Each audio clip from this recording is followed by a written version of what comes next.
চলুন শুরু করি ঘটনা। ঘটনা যিনি পাঠিয়েছেন জুবাইর ইসলাম ভাই, উনি ঠিক যেভাবে পাঠিয়েছেন আমি সেভাবেই এই ঘটনাটি আপনাদের সামনে উপস্থাপন করার চেষ্টা করব ইনশাআল্লাহ।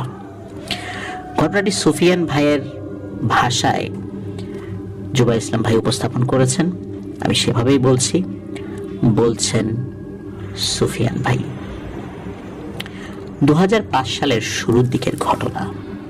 আল্লাহ তাআলার অশেষ দয়ায় আমি প্যারানরমাল বিষয়গুলোর উপরে বেশ অভিজ্ঞ হয়ে উঠেছিলাম। মোটামুটি ভালো নাম করতে পেরেছি, আলহামদুলিল্লাহ। সব মিলে আমার দিন ভালোই কাটছিল। মাদ্রাসার শিক্ষক হিসেবে চাকরি পেয়েছি, মসজিদের মুয়াজ্জিন থেকে ইমামতির দায়িত্ব পেয়ে গেছি। বলতে গেলে সবকিছুই ভালো যাচ্ছিল। কিন্তু এর মাঝেও আমার মন থেকে আমার বড় মামা মরহুম সুলাইমান শেখের মৃত্যু রহস্য কখনো মুছে যায়নি। তিনি কোথায় গিয়েছিলেন, কোন বিপদের সম্মুখীন হয়েছিলেন, মারা যাওয়ার আগে তার মুখে শোনা সেই নাম ভেলাদ কাফরিয়ান, ঘাড়ের পিছনে দেখা সেই ত্রিভুজাকৃতি চিহ্ন, সবকিছু আমার মনে ছিল। আমি যখনই বড় দাদাকে ভেলাদ কাফরিয়ান নিয়ে কিছু জিজ্ঞেস করেছি, তখন উনি বলেছেন সময় হলে জানতে পারবে, আর যখন জানবে তখন আর পেছনে ফিরে আসা যাবে না। আমিও সেই সময়ের অপেক্ষায় ছিলাম। অবশেষে সেই সময় আসলো এবং আমার জীবনের খুব কঠিন একটি সময় শুরু হলো। জানুয়ারি মাসের প্রথম দিকের ঘটনা। প্রচন্ড শীত থাকে তখন গ্রাম এলাকায়, যার কারণে আমি তাহাজ্জুদের সালাত মাঝে মাঝে ঘরেই আদায় করে ফেলতাম। এমনই একদিন সালাত আদায় করতে উঠে কলের দিকে যাচ্ছি ওযু করার জন্য। হঠাৎ মনে হলো আমার বাড়ির সীমানার বাইরের দিকে একটি কালো অবয়ব দাঁড়িয়ে আছে। আমি ভেবেছিলাম আমার চাচাতো ভাইদের কেউ হয়তো সালাত আদায় করতে মসজিদে যাচ্ছেন, তাই কে যায় এই বলে হাঁক দিলাম। আমার হাঁক শুনে সেই কালো অবয়বটি আমার চোখের সামনেই অদৃশ্য হয়ে যায়। তখন বুঝতে পারি খারাপ বা ভালো কোনো জিন হয়তো চলাচল করছিল এই পথে। নিশ্চিত নই এটা ভালো না খারাপ। আমি আর কিছু চিন্তা না করে ওযু করে ঘরে চলে যাই। তাহাজ্জুদের সালাত আদায় করে কিছুক্ষণ জিকির করে আস্তে আস্তে ফজরের জামাত ধরার জন্য মসজিদের পথ ধরি। সেদিন বিকেল বেলার ঘটনা। আমি মাদ্রাসা থেকে বাসায় এসে দেখি আমার বড় মামাতো ভাই দুজন লোক নিয়ে আমার বাড়িতে এসেছেন এবং আমার জন্যই অপেক্ষা করছিলেন। দুজনের মধ্যে একজন মধ্যবয়স্ক ভদ্রলোক আর একজন যুবক। আমি ভেতরে গিয়ে একটু ফ্রেশ হয়ে তাদের সামনে আসি এবং আমার মামাতো ভাইকে তাদের পরিচয় জিজ্ঞেস করি। তখন আমার মামাতো ভাই বলেন ওনারা অনেক দূর থেকে এসেছেন। উনি রফিক সাহেব, আব্বার বন্ধু মানুষ এবং পেশায় একজন ফল ব্যবসায়ী, আর ইনি তার বড় ছেলে আরমান, তিনিও একজন ব্যবসায়ী। আব্বা ওনাদের ওইদিকে যখন কাজে যেতেন তখন মাঝে মাঝে ওনাদের বাড়িতেই থাকতেন। এই 2-1 দিন ওনাদের বাড়িতে থাকতেন, আর ওই বাড়িতে থাকার পরে আব্বা অন্য কোথাও চলে যেতেন।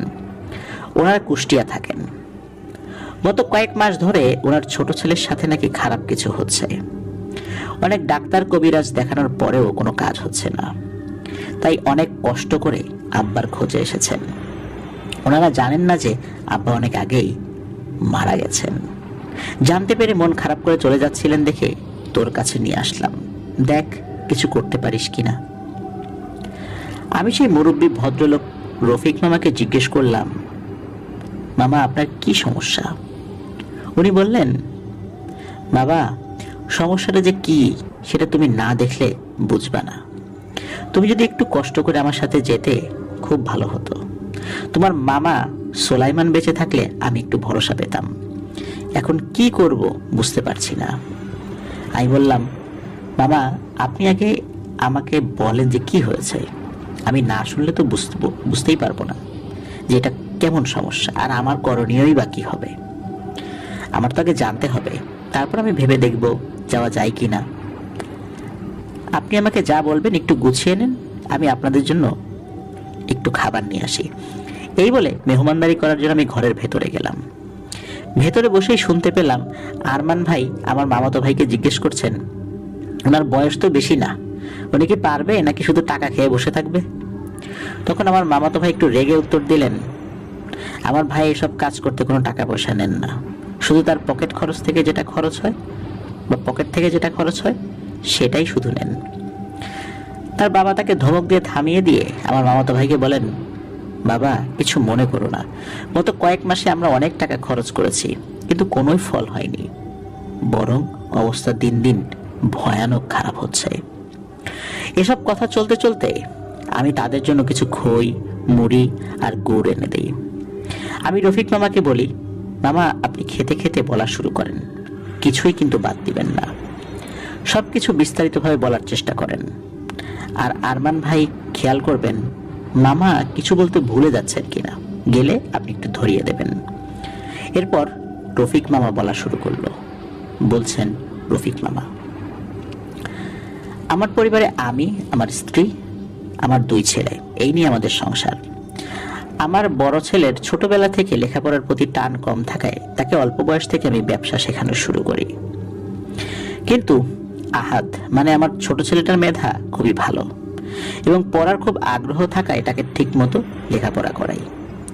এবং আল্লাহর অশেষ রহমত, আলহামদুলিল্লাহ, সে নিজ যোগ্যতা প্রমাণ করে জাহাঙ্গীরনগর বিশ্ববিদ্যালয়ের রসায়ন বিভাগে ভর্তি হয় এবং বর্তমানে 3য় বর্ষের সে একজন ছাত্র। সে তার বিশ্ববিদ্যালয়ের হলেই থাকতো। গত বছর মার্চ মাসে একদিন হঠাৎ তার রুমমেট আমাকে ফোন করে জানায় যে আহাদ বেশ কিছুদিন ধরে অসুস্থ, আমি বা তার ভাই কেউ যেন একটু দেখে আসি। আহাদ মানা করায় সে এতদিন জানাতে পারেনি, কিন্তু আজকে হঠাৎ অবস্থা খারাপ হওয়ায় সে তাড়াতাড়ি ফোন করেছে। আমি দেরি না করে আরমানকে নিয়ে তাড়াতাড়ি ঢাকার উদ্দেশ্যে রওনা দেই। গিয়ে দেখি আমার ছেলেটা শুকিয়ে কাঠ হয়ে গেছে, তার চোখের নিচে কালি পড়ে গেছে, বিছানা আর তার শরীর আলাদা করা যাচ্ছে না, এমন একটা অবস্থা। আরমান আমাদের দেখে খুশি হয়, আবার কষ্টও পায়। আমার বড় ছেলে তার ভাইয়ের এমন অবস্থা দেখে বলে, ভাই তোর লেখাপড়া করা লাগবে না, অনেক হয়েছে, বাড়ি চল আগে, সুস্থ হয় তারপর আসবি।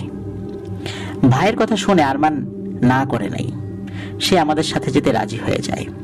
সেদিনই আমরা অল্প কিছুক্ষণ পরে রওনা দিয়ে ওকে নিয়ে বাড়িতে চলে আসি। বাড়িতে এসে ওকে কুষ্টিয়া সদরের বেশ কিছু ভালো ডাক্তার দেখাই, কিন্তু অনেক পরীক্ষা নিরীক্ষার পরেও কোনো রোগ ধরা পড়ল না। এর মাঝের একদিন রাতের ঘটনা, তখন রাত আনুমানিক 11টা বাজে। সেদিন আমার দোকান বন্ধ করে আসতে দেরি হয়ে যায়। বাড়ি আসার সময় আমি একটু দূর থেকে দেখি আমাদের গেটের বাইরে একজন বামনাকৃতির লোক দাঁড়িয়ে বাড়ির দিকে তাকিয়ে আছে।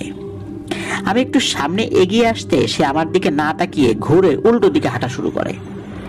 বিষয়টা নিয়ে আমি তেমন কিছু চিন্তা করি না, আমার মনে হলো কোনো ভব ঘুরে বা পাগল হতে পারে। এরপরে আমি বাড়ি ঢুকে পড়ি। বাড়ি এসে দেখি সবাই শুয়ে পড়েছে। আমি কাউকে না ডেকে অজু করে আমার ড্রয়িং রুমে এশার সালাত আদায় করতে দাঁড়াই। রুমের লাইট তখন বন্ধ ছিল। সালাত আদায়ের সময় আমার মনে হলো আমার পেছনে কেউ দাঁড়িয়ে আছে। যতক্ষণ আমি সালাত আদায় করছিলাম আমার ততক্ষণই মনে হলো পেছনে কেউ আছে। সালাম ফেরানোর পরে পেছনে তাকিয়ে দেখি না, কেউ তো নেই। যাই হোক, মনের ভুল ভেবে আমি উঠে খানাপিনা শেষ করে ঘুমাতে যাই। সেদিন রাতেই আহাদের চিৎকারে আমাদের বাড়ির সকলের ঘুম ভাঙল। দৌড়ে ছেলের ঘরে গিয়ে আমি আর তার মা দেখি সে মশারির ভেতর বসে চিৎকার করছে আর এদিক সেদিক কি যেন দেখার চেষ্টা করছে। ওর মা তাড়াতাড়ি কাছে গিয়ে ওকে শান্ত করার চেষ্টা করে। এর মাঝে ওর বড় ভাই আরমানও চলে আসে। একটু স্থির হলে তাকে জিজ্ঞেস করলাম, কি হয়েছে বাবা, এভাবে চিৎকার করলি কেন? আহাদ বলে, বাবা আমার মশারির বাইরে 1 হাত সমান কয়েকটা মাকড়সা ছিল, এতক্ষণ চারপাশে ঘুরছিল আর কেমন যেন বৃষ্টি শব্দ করছিল। তোমরা আসার সাথে সাথে কোথায় যেন চলে গেল। আমি ভাবলাম অসুস্থ অবস্থায় ঘুমের মধ্যে হয়তো খারাপ স্বপ্ন দেখেছে। ওকে এটা বলেই বুঝিয়ে শুনি আবার ঘুমিয়ে যেতে বলি। আহাদ একটু পরে আবার শুয়ে পড়ে। আমরা রুমে চলে আসার পর ওর মা আমাকে বলে ছেলেকে যেন ভালো কোনো এক হুজুরকে দিয়ে ঝাড়িয়ে আনি। বিষয়টা আমার কাছেও মনে হলো যে হ্যাঁ, একটু ঝাড়ফুঁক করে আনা যায়। সকালবেলা তাই ছেলেকে নিয়েই আমি বের হই। সারা রাত্রে ওই সমস্যা ছাড়া কোনো সমস্যা হয়নি। আমাদের এলাকার মসজিদের ইমাম সাহেবের কাছে নিয়ে একটু ঝাড়ফুঁক করিয়ে আনি। এরপর থেকেই আমাদের বড় ধরনের সমস্যা শুরু হয়। যেদিন ইমাম সাহেবের কাছ থেকে নিয়ে আসি, তার পরের দিন মাগরিবের সালাতের সময় আমার স্ত্রী আমাকে মোবাইলে কল দিয়ে তাড়াতাড়ি বাসায় আসতে বলে। আমি দেরি না করে বাসায় চলে আসলাম। এসে দেখি সেই ইমাম সাহেব আমার বাসায় সোফায় বসে আছেন। তার বাম গাল চোখ সহ নিয়ে ফুলে উঠেছে। আমি তাকে আসার কারণ জিজ্ঞেস করতে সে বলে, রফিক ভাই, আপনার ছেলেকে ভালো কোনো হুজুর দেখান, ওর উপরে খারাপ কিছু আসর করেছে বলে আমার দৃঢ় বিশ্বাস। কারণ কাল আপনারা চলে আসার পর আমি কাজকর্ম শেষ করে জোহরের নামাজ পড়ে খাওয়া দাওয়া করে একটু বিশ্রাম নিচ্ছিলাম শুয়ে, তখন আমি স্বপ্নের মতো কিছু একটা দেখি। আমি দেখি একটা জলার মতো জায়গায় কিনারে একটি গাছের নিচে দাঁড়িয়ে আছি। একটা বামন আকৃতির মানুষ সেই গাছের সবচেয়ে নিচু ডালে পা পেঁচিয়ে উল্টো অবস্থায় ঠিক আমার মুখের সামনে, তার মুখ এই অবস্থায় তাকিয়ে বিশ্রীভাবে হাসছে। তার চেহারা এমন কুৎসিত যা বর্ণনা করা যাবে না। আমি আপনাকে কোনোভাবেই সেটা বোঝাতে পারবো না কি ভয়ানক চেহারা ছিল সেটার। ভয়ে আমার ঘুম ভেঙে যায়। আমি উঠে দোয়া দরুদ পড়তে থাকি। এরপর সারাদিন কর্মব্যস্ততাই কেটে যায়। রাত্রে এশার সালাত পড়ে যখন বাসায় আসি, তখন আমার বাড়ি থেকে অল্প কিছু দূরে একটা জাম গাছ আছে, সেদিক দিয়ে আসছিলাম। হঠাৎ গাছের নিচ দিয়ে আসার সময় আমার পেছন থেকে ফিসফিস করে কেউ বলে ওঠে, আর না। এটা শুনে আমি পেছনে ফিরতে কেউ একজন সজোরে আমার গালে চড় দেয়। আমি এত ব্যথা পাই যে ওই জায়গায় বসে পড়ি গাল ধরে। সারা জীবনে এত জোরে আঘাত মনে হয় আমি কখনো পাইনি। একটু পরে সেই দিক দিয়ে একজন মুসল্লি আসছিলেন। তিনি আমাকে দেখতে পেয়ে বাসায় এগিয়ে দেন। আজকে সারাদিন আমি ব্যথায় মসজিদে যেতে পারিনি। একটু সুস্থ বোধ করতেই বের হয়ে মাগরিবের নামাজ পড়ে সরাসরি আপনাদের বাসায় চলে আসলাম। আমার মনে হলো আপনারা বেশ ঝামেলায় পড়তে পারেন, তাই আগেই সাবধান করে গেলাম। ঘরের সবাই 5 ওয়াক্ত সালাত আদায় করুন, ঘরে সকাল সন্ধ্যা কোরআন পাঠ করুন, আর এর মাঝে ভালো কোনো আল্লাহওয়ালা হুজুর পান কিনা দেখেন। আল্লাহ আপনাদের সাহায্য করুন। এই বলে ইমাম সাহেব আর 1 মিনিটও দাঁড়াননি, খুব দ্রুত চলে গেলেন। আমি এবং আমার স্ত্রী বেশ ভয় পেলাম। এর মাঝে আহাদের রুম থেকে মনে হলো সে আমাকে ডাকছে। আমি হেঁটে তার রুমের কাছাকাছি যেতে হতভম্ব হয়ে দাঁড়িয়ে যাই। এর মাঝে আমার স্ত্রীও আমার পেছনে এসে দাঁড়ায় এবং ছেলের রুমের দিকে তাকিয়ে ভয়ে চিৎকার দিয়ে ওঠে আমার স্ত্রী। আমরা দুজনে দেখি ছেলে তার রুমে প্রবেশের যে পথ, তার ওইখানে দরজার উপরে পা দিয়ে নিজেকে আটকে উল্টো হয়ে ঝুলে রয়েছে। আর আমাদের দেখতে পেয়ে ওই অবস্থায় দুলে দুলে হাসতে থাকে আর বলে, ওই ইমাম আমাকে এইভাবে দেখছে, শুধু তখন ছিলাম গাছে আর এখন ঘরে, ঠিক যেভাবে আমাকে দেখেছিল দেখ সেভাবেই আমি ঝুলে আছি। এই কথা বলে আবার হাসে। আমি সাহস করে আয়াতুল কুরসি পড়তে পড়তে আস্তে আস্তে সামনে যেতে থাকি। একটু কাছে গিয়ে তার গায়ে হাত দিতেই সে সোজা হয়ে লাফিয়ে নিচে নেমে আসে। আমার দিকে না তাকিয়ে তার খাটের কাছে গিয়ে উপরের দিকে তাকিয়ে অদ্ভুত ভাষায় কি যেন বলছে। আমি সাহস করে আবার তার কাছে গিয়ে আয়াতুল কুরসি পড়ে মাথায় ফু দিতেই সে খুব জোরে চিৎকার দিয়ে খাটের উপর বসে কান্না করে দেয়। হঠাৎ আমার দিকে তাকিয়ে সে আমাকে জড়িয়ে ধরে কান্নারত অবস্থায় বলে, বাবা আমাকে বাঁচাও বাবা, ও আমাকে মেরে ফেলবে বাবা, ও আমাকে মেরে ফেলবে। ছেলের মা দরজায় দাঁড়িয়ে কাঁদতে থাকে। বাপ হয়ে আমি তো নরম হয়ে যেতে পারি না, তাই না? আমি ছেলেকে বুকে জড়িয়ে ধরে বলি, ইনশাল্লাহ কিছু হবে না বাবা, আমরা আছি তো তোর সাথে, আল্লাহ সুবহানাহু ওয়া তাআলা আছেন আমাদের সাথে, কিচ্ছু হবে না, আল্লাহ আমাদের অবশ্যই সাহায্য করবেন। এই বলে আমি ছেলেকে সান্ত্বনা দিতে থাকি। কিন্তু বিশ্বাস করো, ওই সময় আমার বুকটা ফেটে যাচ্ছিল। ছেলের মা এসে ছেলেকে শান্ত করতে থাকে। আমি আরমানকে ফোন দিয়ে তাড়াতাড়ি বাসায় আসতে বলি। আরমান আধা ঘন্টা পরেই চলে আসে। আমি ওকে সবকিছু বলি যা যা হয়েছে এতক্ষণ, আর বলি খুব তাড়াতাড়ি ভালো কোনো একজন হুজুরের জন্য সন্ধান করে। এরপর আমি আহাদকে বলি, বাবা যাও অজু করে আসো, আমরা 3 বাপ বেটা একসাথে এশার সালাত আদায় করব। অজু করে এসে 2 ছেলেকে নিয়ে আমি ড্রয়িং রুমে জামাত ধরি, কিন্তু প্রথম রাকাতে সূরা ফাতিহা শেষ করতে পারি নাই। আলহামদুলিল্লাহি রাব্বিল আলামিন এতটুকু তেলাওয়াত করতেই আহাদ মারাত্মক চিৎকার করতে করতে মাটিতে শুয়ে পড়ে আর শরীর বাঁকিয়ে ফেলে, হাত মুছড়ে ফেলে, পা দুটো মাটিতে আছড়াতে থাকে। আমি আর আরমান সালাদ ভেঙে তাকে ধরার চেষ্টা করি। আরমান সূরা কালাম পড়তে থাকে আর অনবরত ওকে ফু দিতে থাকে। আমি আহাদের মাথার কাছে ছিলাম, হঠাৎ সে 2 হাতে আমার গলা পেঁচিয়ে ধরে, আমার মাথা টেনে তার মুখের সামনে এনে ভয়ঙ্কর কণ্ঠে বলে ওঠে, আর একবার আমাকে তোর খোদার সামনে দাঁড় করালে এই ছেলের ভেতরে যা যা আছে সব খেয়ে একদম শেষ করে ফেলবো, আর তোর পরিবারের কেউ যেন তোর খোদার নাম ডাকতে না পারে সেটা কিন্তু নিশ্চিত করব। এরপরে আহাদ আমার দিকে আর আরমানের দিকে তাকে খুব খারাপ ভাষায় গালিগালাজ করতে থাকে, আর একটু পর পর আকাশের দিকে তাকে কি ভাষায় কিছু একটা যেন বলতে থাকে। শুনে মনে হয় কাউকে কোনো কিছুর জন্য বিচার দিচ্ছে। আরমান আর আমি দুজনেই তখন দোয়া কালাম পড়তে থাকি। ওর মাও ততক্ষণে ছেলের কাছে এসে সূরা কালাম পড়তে থাকে। একটু পরে আস্তে আস্তে ছেলের শরীর সোজা হয়ে আসে, আর হঠাৎ সে সোজা হয়ে লাফ দিয়ে উঠে বসে আমার বুকে মাথা দিয়ে কান্না শুরু করে। আমরা বুঝতে পারি এতক্ষণ কিছু একটার উপর ভর করেছিল, যা এখন চলে গেছে। এরপর আমরা আহাদকে তার ঘরে নিয়ে বিছানায় শুইয়ে দেই। অল্প কিছুক্ষণের মধ্যে সে ঘুমিয়ে যায়। আমি আরমানকে পাঠাই আরেকজন হুজুরের খোঁজে, যিনি শহর থেকে একটু ভেতরে গ্রামের দিকে থাকেন। উনি আমাদের এলাকার বেশ প্রবীণ একজন হুজুর। রাত আনুমানিক 10টায় আরমান ওনাকে নিয়ে বাড়িতে আসেন। উনি এসে বসে আমার কাছ থেকে কি কি হয়েছে সবকিছু শুনলেন। এরপর তিনি আহাদের রুমে আরমানকে সাথে নিয়ে প্রবেশ করেন। আমি আর আমার স্ত্রী হুজুরের কথা মতো রুমের বাইরে দাঁড়িয়ে দেখছিলাম। আহাদ তখন গভীর ঘুমে রয়েছে।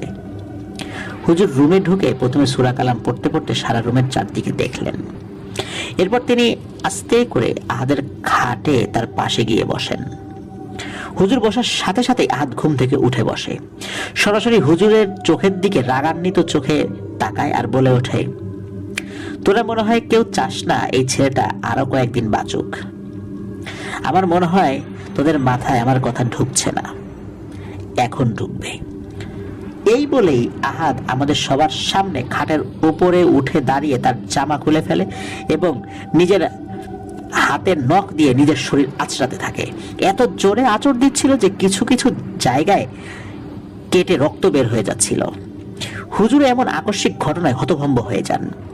আরমান দৌড়ে গিয়ে তার ভাইকে টেনে বিছানায় ফেলে দেয় এবং 2 হাত চেপে ধরে যাতে সে আঁচড় কাটতে না পারে। আমিও এগিয়ে আরমানকে সাহায্য করি। এর মাঝে হুজুর পকেট থেকে ওনার তসবিহ বের করে আহাদের মাথায় চেপে ধরে খুব দ্রুত কোরআন থেকে কিছু আয়াত পাঠ করতে থাকেন। এমন সময় রুমের বাইরে দাঁড়িয়ে থাকা আমার স্ত্রী হঠাৎ চিৎকার দিয়ে অজ্ঞান হয়ে যায়। প্রায় সাথে সাথে সারা ঘরে আবর্জনা পোড়ালে যেমন গন্ধ হয় ঠিক তেমন গন্ধে ভরে যায়। আমি দৌড়ে আবার স্ত্রীর কাছে যাই, তাকে পাজাকোলা করে তুলে আমার রুমে নিয়ে বিছানায় শুইয়ে দেই। তারপর দেরি না করে আরমানকে আর হুজুরকে খেয়াল রাখতে বলে আমি ডাক্তারের খোঁজে বের হই। বেশ রাত হয়ে যায়, কিছু না পেয়ে চলে আসি। ঘরে এসে দেখি আমার স্ত্রী খাটের উপরে বসে আছে, তার পাশে হুজুর বসে সূরা কালাম পড়ছেন। একটু পরে হুজুর পড়া শেষ করে উঠে আমার দিকে তাকিয়ে বললেন, আপনার স্ত্রীকে নিয়ে ভয় পাবেন না, ওনার কিছু হয়নি, উনি ভয়ে অজ্ঞান হয়ে গিয়েছিলেন। এরপরে হুজুর আমার স্ত্রীর দিকে তাকিয়ে জিজ্ঞেস করলেন, বোন আপনি কি দেখেছেন? তখন আমার স্ত্রী বলে, হুজুর আপনি তসবিহ মাথায় চেপে ধরে যখন সূরা পড়ছিলেন তখন আমি স্পষ্ট দেখতে পেলাম হঠাৎ খাটের নিচ থেকে আচমকা একটা বামন আকৃতির কালো লোমশ, গায়ে কোনো জামা কাপড় নেই, এমন কিছু একটা 4 হাত পা ছড়িয়ে হামাগুড়ি দিয়ে আমার দিকে ছুটে আসছে, অনেকটা মাকড়সার মতো দেখতে। এটা দেখেই আমি চিৎকার দিয়ে ভয়ে জ্ঞান হারিয়ে ফেলি। আমার স্ত্রীর কথা শুনে হুজুর একটু চিন্তিত হয়ে পড়েন। উনি আমার রুম থেকে বের হয়ে এসে ড্রয়িং রুমে গিয়ে বসেন এবং আমাকে ডেকে বলেন, ভাই আপনার ছোট ছেলের সাথে খুবই খারাপ কিছু আছে বলে মনে হচ্ছে, কিন্তু সেটা কি আমি বুঝতে পারছি না। কেনই বা আপনার ছেলের কাছে আসলো তাও বুঝতে পারছি না। আপনার বা ছেলেদের কি কোনো শত্রু আছে যারা আপনার পরিবারে কুফরি কালাম করতে পারে বলে আপনি মনে করেন? আমি কিছুক্ষণ চিন্তা করে বললাম, না ভাই, আমাদের পরিবারে উপরে এত বড় হারাম কাজ করবে এমন তো কেউ আমার চোখে পড়ছে না বা আমার স্মরণেও আসছে না। হুজুর আমার কথা শুনে একটু ভেবে নিয়ে বললেন, আচ্ছা থাক, এখন আর আমার তেমন কিছুই করার নেই। আমি সামনের শুক্রবার বাদ জুম্মা আপনার বাড়িতে আবার আসবো ইনশাল্লাহ। তখন চেষ্টা করে দেখি এই খারাপ জিনিসের সাথে কথা বলতে পারি কিনা। ততদিন আহাদের দিকে খেয়াল রাখবেন যাতে সে নিজের কোনো ক্ষতি না করে ফেলে। নামাজ বাদ দেবেন না কিন্তু ঘরে। বাইরে যখন আজান দেবে তখন নিজেরাও বাড়ির উঠোনে গিয়ে আজান দেবেন। এই কাজগুলো করতে থাকেন, আমি ইনশাল্লাহ শুক্রবার চলে আসব। এই বলে হুজুর বিদায় নিয়ে চলে যান। আমি ওনাকে বিদায় দিয়ে আহাদের রুমে গিয়ে দেখি সে আবার ঘুমিয়ে পড়েছে আর আরমান তার পাশে বসে আছে।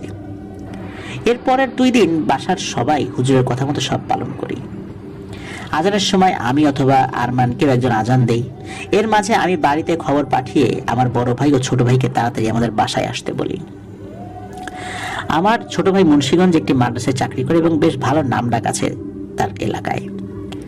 তারা ব্যাপারগুলো শুনে আর দেরি করেনি। বৃহস্পতিবার রাতের মধ্যে আমার বড় ভাই, আমার শ্যালক এবং আমার ছোট ভাই এসে উপস্থিত হয়। আমার ভাই ঘরে ঢুকেই আমার দিকে তাকিয়ে বলে, মেজো ভাই, ঘরে কি কোনো মাছ মাংস পচে গেছে নাকি? এমন বাজে গন্ধ কেন ঘরে?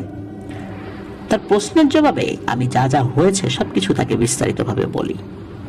সে চুপচাপ সব শুনে বলে, আচ্ছা, কালকে হুজুর এসে আগে দেখুক, আমিও তো আছি ইনশাল্লাহ।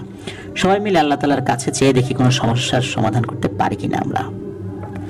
পরদিন জুম্মার সালাতের পর থেকে মাগরিবের আগ পর্যন্ত হুজুর জন্য অপেক্ষা করতে থাকি, কিন্তু তিনি আসেন না। পরে আমি আরমানকে পাঠাই হুজুরকে নিয়ে আসার জন্য।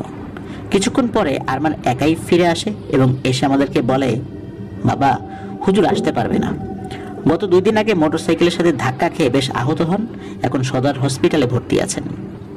এই কথা শুনে আমাদের সবার খারাপ লাগে, কারণ ওই হুজুরকে সবাই খুব ভালোবাসে। উনি খুবই একজন ভালো মানুষ। কিন্তু হঠাৎ করে এমন অ্যাক্সিডেন্ট কেন হলো? এটা কি কাকতালীয় নাকি দুর্ঘটনা, না অন্য কোনো ব্যাপার রয়েছে? আমরা বুঝতে পারছিলাম না। যাক, এরপরে আমার ছোট ভাই আমাকে বলে, মেজো ভাই, আপনি চিন্তা করবেন না, আমি দেখছি কি করা যায়। এরপরে সে বাইরে চলে যায় এবং সাথে কিছু জিনিস কিনে নিয়ে আসে। তার মধ্যে ছিল সুজি দানা, লবণ, মধু আর সরিষার তেল। সে এইগুলো এনে প্রথমে মেঝেতে সুজি দানাগুলো ফেলে এবং ওর মধ্যে একটা বৃত্ত আঁকে। তারপরে বাকি জিনিসগুলো পরে ফু দিয়ে বৃত্তের ভিতরে চলে যায় এবং আমাকে আর আরমানকে বলে যে আহাদকে যেন আমরা নিয়ে আসি। আমরা দুজন আহাদের রুমে গিয়ে দেখি সে খাটের উপর দাঁড়িয়ে উপরের দিকে তাকিয়ে ফিসফিস করে আবার কি কি যেন বলছে। আমার রুমে ঢুকে তার গায়ে হাত দিতেই সে ফিসফিসানি থামিয়ে আমাদের দুজনের দিকে তাকিয়ে হেসে উঠে বলে, কিরে, আমাকে ধরে নিয়ে যেতে আসছিস নাকি? আরে গাধার দল, তোরা কি মনে করেছিস এসব মামুলি কবিরাজি করে কি আমাকে তাড়াবি? চল, আজকে তোদেরকে উচিত শিক্ষা দিয়ে দেব। ওর গলার স্বর শুনে আমরা দুজনেই মারাত্মক ভয় পেয়ে যাই। এত কঠিন গলার স্বর আমরা নিশ্চিত যে দুজনের কেউই কখনোই শুননি। আহাদ নিজে থেকে খাট থেকে নেমে খালি গায়ে হেঁটে রুম থেকে বের হয়ে ড্রয়িং রুমে ওর ছোট চাচার দেয়া সেই বৃত্তর ভিতরে ঢুকে তার মুখোমুখি বসে। আমি আর আরমান ভয়ে ভয়ে তার পেছন পেছন আসি। বৃত্তের বাইরে তখন আমি, আরমান, আমার বড় ভাই, আমার শ্যালক আর আমার দোকানের একজন কর্মচারী। সবাই যে কোনো পরিস্থিতি মোকাবেলা করার জন্য প্রস্তুত ছিলাম। কিন্তু একটু পরেই আমাদের সবার ভুল ভেঙে গেল। আমার ছোট ভাই আমাদের দিকে তাকিয়ে বলে, যত যাই হোক না কেন, আমি না বলা পর্যন্ত কেউ এই বৃত্তের ভেতরে ঢুকবেন না, ঢুকলে কিন্তু বিপদ হতে পারে। এরপর সে বেশ কিছুক্ষণ চোখ বুঝে বিভিন্ন সূরা কালাম, বিভিন্ন তসবিহ তেলাওয়াত করে ওর গায়ে ফু দিচ্ছিল। আর আমরা দেখতে পাচ্ছিলাম প্রতিবার ফু দেওয়ার পর আহাদের মুখের ভাব আস্তে আস্তে ভয়ঙ্কর হয়ে উঠছিল। কিছুক্ষণ পরে আমার ভাই আহাদকে বলে, আসসালামু আলাইকুম, আপনি কে? কেন এই ছেলেটার উপরে আসর করেছেন? উত্তর আসে, দক্ষিণের দিকে চোখ দিলে চোখ তুলে নেব। আমাকে কি তোরা ভীতু মনে করেছিস? দক্ষিণের ওই জিনিস আমাদের। এইখানে ও চোখ দিয়ে ফেলেছে, আগে দক্ষিণের কাজ শেষ হোক, তারপর এরেও আমরা ব্যবস্থা করে ফেলব। আর আমার প্রভুর, এই আমার প্রভুর বলে সে থেমে যায়। এরপরে সে একেবারে চুপ হয়ে যায়, আর একটা কথাও বলেনি। আমার প্রভুর, এই আমার প্রভুর বলতে কি? তাকে দিয়ে আর কোনো কথাই বলানো যায়নি। আমার ভাই আরো কিছুক্ষণ চেষ্টা করে আহাদের ভেতরে থাকা সত্তার সাথে কথা বলতে ব্যর্থ হয়ে বলে, তুমি যদি আমার প্রশ্নের উত্তর না দাও অথবা এই ছেলেকে ছেড়ে না যাও, তাহলে তোমার এমন অবস্থা করব যে আফসোস করবা। এই কথা বলার সাথে সাথে আহাদ তার জায়গা থেকে উঠে গিয়ে সজোরে তার চাচার বুকের উপর এক লাথি দিয়ে তাকে বৃত্তের বাইরে ফেলে দেয় আর বলে, যতটুকু ওজন ঠিক ততটুকু কথা বলবি, যা পারিস না তাই নিয়ে বড়াই করবি না, একদম জানে মেরে ফেলবো তোকে। এমন সময় মসজিদের এশার আজান শুরু হয়। আহাদ আজানের শব্দ শুনে চোখ মুখ বিকৃত করে অজ্ঞান হয়ে মাটিতে পড়ে যায়। তারপর সবাই মিলে দোয়া কালাম পড়ে আহাদকে তার রুমে রেখে এসে আমি আমার ভাইকে জিজ্ঞেস করলাম, বেশি ব্যথা পাইছিস নাকি ভাই? সে না বোধক মাথা নাড়লেও আমি বুঝেছি যে সে আহাদের লাথিতে খুব ব্যথা পেয়েছে। আবার জিজ্ঞেস করলাম, কি বুঝলি, সেটার কি হয়েছে? আমার ভাই বলল, মেজো ভাই, আমি তেমন কিছু বুঝতে পারি নাই। আহাদের ভেতর থেকে যে কথা বলেছে সে কিছু একটা ইঙ্গিত দিছে, কিন্তু আমি বুঝতে পারতেছি না যে সেটা কি। তবে এতটুকু বুঝেছি, ওর উপর যেটা আছর করেছে সেটা মারাত্মক ভয়ঙ্কর কোনো পিশাচ। কারণ ওর উপর আমি যেসব দোয়া কালাম পরে রুকিয়া করেছি তাতে কম শক্তিশালী অনেক জিনও মারা যায়, কিন্তু এ তো কোনো পাত্তাই দিল না। আমার দ্বারা এর থেকে বেশি কিছু করা সম্ভব না। এরপরে আমার ভাই আরো কয়েকজনকে নিয়ে বাড়িতে আসেন, তারাও দেখেন, বিভিন্নভাবে চেষ্টা করেন, কিন্তু সেই দিনের পর থেকে এখন পর্যন্ত আহাদের মুখ দিয়ে কোনো কথাই বের করা যায়নি। আমিও গত কয়েক মাস যাবৎ বেশ কিছু কবিরাজ এনে দেখিয়েছি, কিন্তু কোনো কিছুতেই কিছুই হয় না, বরং দিন দিন আহাদের অবস্থা খারাপ হয়ে গেছে। এখন তো বলতে গেলে সে একদম পাগল হয়ে গেছে, কারোর সাথে কোনো কথা নেই, সারাদিন উপরের দিকে তাকিয়ে ফিসফিস করে, খাবার দিয়ে আসলে মাছ মাংস ছাড়া কিছুই খায় না, তাও খায় কেমন যেন জন্তুদের মতো। তার রুম নোংরা করে খুবই অবস্থা খারাপ করে ফেলেছে। কেউ কাছে গেলে মারতে যায়, কামড়াতে যায়, সারা রাত জেগে থাকে, একা একা কথা বলে, হাসে, আর ফজরের একটু আগে ঘুমায়। সে ঘুমালে তার মা গিয়ে রুম পরিষ্কার করে আসে, তখন আমরা কেউ একজন পাহারা দেই। এমন খারাপ অবস্থা আমাদের ঘরে, কি আর বলবো। বর্তমানে তাকে তার রুমে তালাবদ্ধ করে রাখতে হচ্ছে। সে যাকে সামনে পাচ্ছে তাকেই মারধর করছে, এমনকি আমি বা তার মাও বাদ যাচ্ছি না। রাত হলেই আমাদের সারা ঘরে মনে হয় কে যেন হেঁটে বেড়ায়, সারা ঘরে দুর্গন্ধ আর ফিসফিসানি শোনা যায়। আমরা খুব আতঙ্কে একটা একটা করে দিন পার করছি। হঠাৎ গতকাল বিকেলে আমার স্ত্রী আমাকে বলে, এত দুনিয়ার কবিরাজ এনে ঘরে উঠাইছো, অথচ একবারও সুলাইমান ভাইয়ের কাছে যেতে পারো নাই? সুলাইমান ভাই এসব কাজ তো করে কতদিন যাবত, তুমি একটু কষ্ট করে সুলাইমান ভাইয়ের বাড়িতে গিয়ে দেখো ওনাকে আনতে পারো কিনা। উনি তো এইসব কাজে অনেক পুরনো মানুষ, গিয়ে কথা বলে দেখো। তুমি সামনাসামনি গিয়ে বললে উনি না করবে না। আমার কেন জানি মনে হচ্ছে, জানি না, তবে সুলাইমান ভাইয়ের কাছে গেলে হয়তো ইনশাল্লাহ কোনো সমাধান পাওয়া যাবে। অনেকদিন ধরে যোগাযোগ না থাকায় আসলে এতদিন আমার সুলাইমান ভাইয়ের কথা মাথায় আসে নাই। আমার স্ত্রী বলার পরেই মনে পড়লো, তা না হলে অনেক আগেই আসতাম।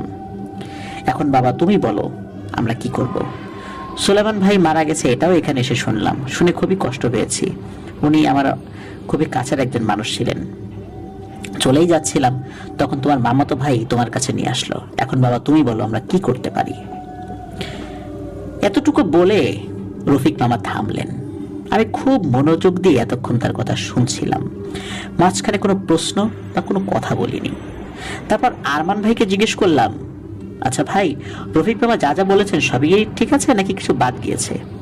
তিনি উত্তরে বললেন যে না, তার বাবা যা বলেছে সবই ঠিক আছে। কিন্তু আরমান ভাইয়ের চেহারা দেখে মনে হচ্ছিল তিনি কিছু একটা বলতে গিয়ে বলতে পারছেন না। আমি এই নিয়ে তাকে বিরক্ত করলাম না, আমি জানি সময় হলে তিনি নিজেই বলবেন। আমার মামাতো ভাই আমাকে বললেন, সুফিয়ান, কি বুঝলি, কাজটা করবি? আমি উত্তর দিলাম, ভাই একটু সময় লাগবে, চিন্তা করি। রফিক মামা যেহেতু ব্যস্ত মানুষ, তো আমি যেটা করলাম সেটা হলো ওনার বাড়ির ঠিকানা, মোবাইল ফোন নাম্বার, এগুলো সব কিছু রেখে দিলাম এবং বললাম যে আমি যদি যাই আমি তাদেরকে জানাবো। এরপর ওনাদেরকে বিদায় দিলাম, ওনারা চলে যান।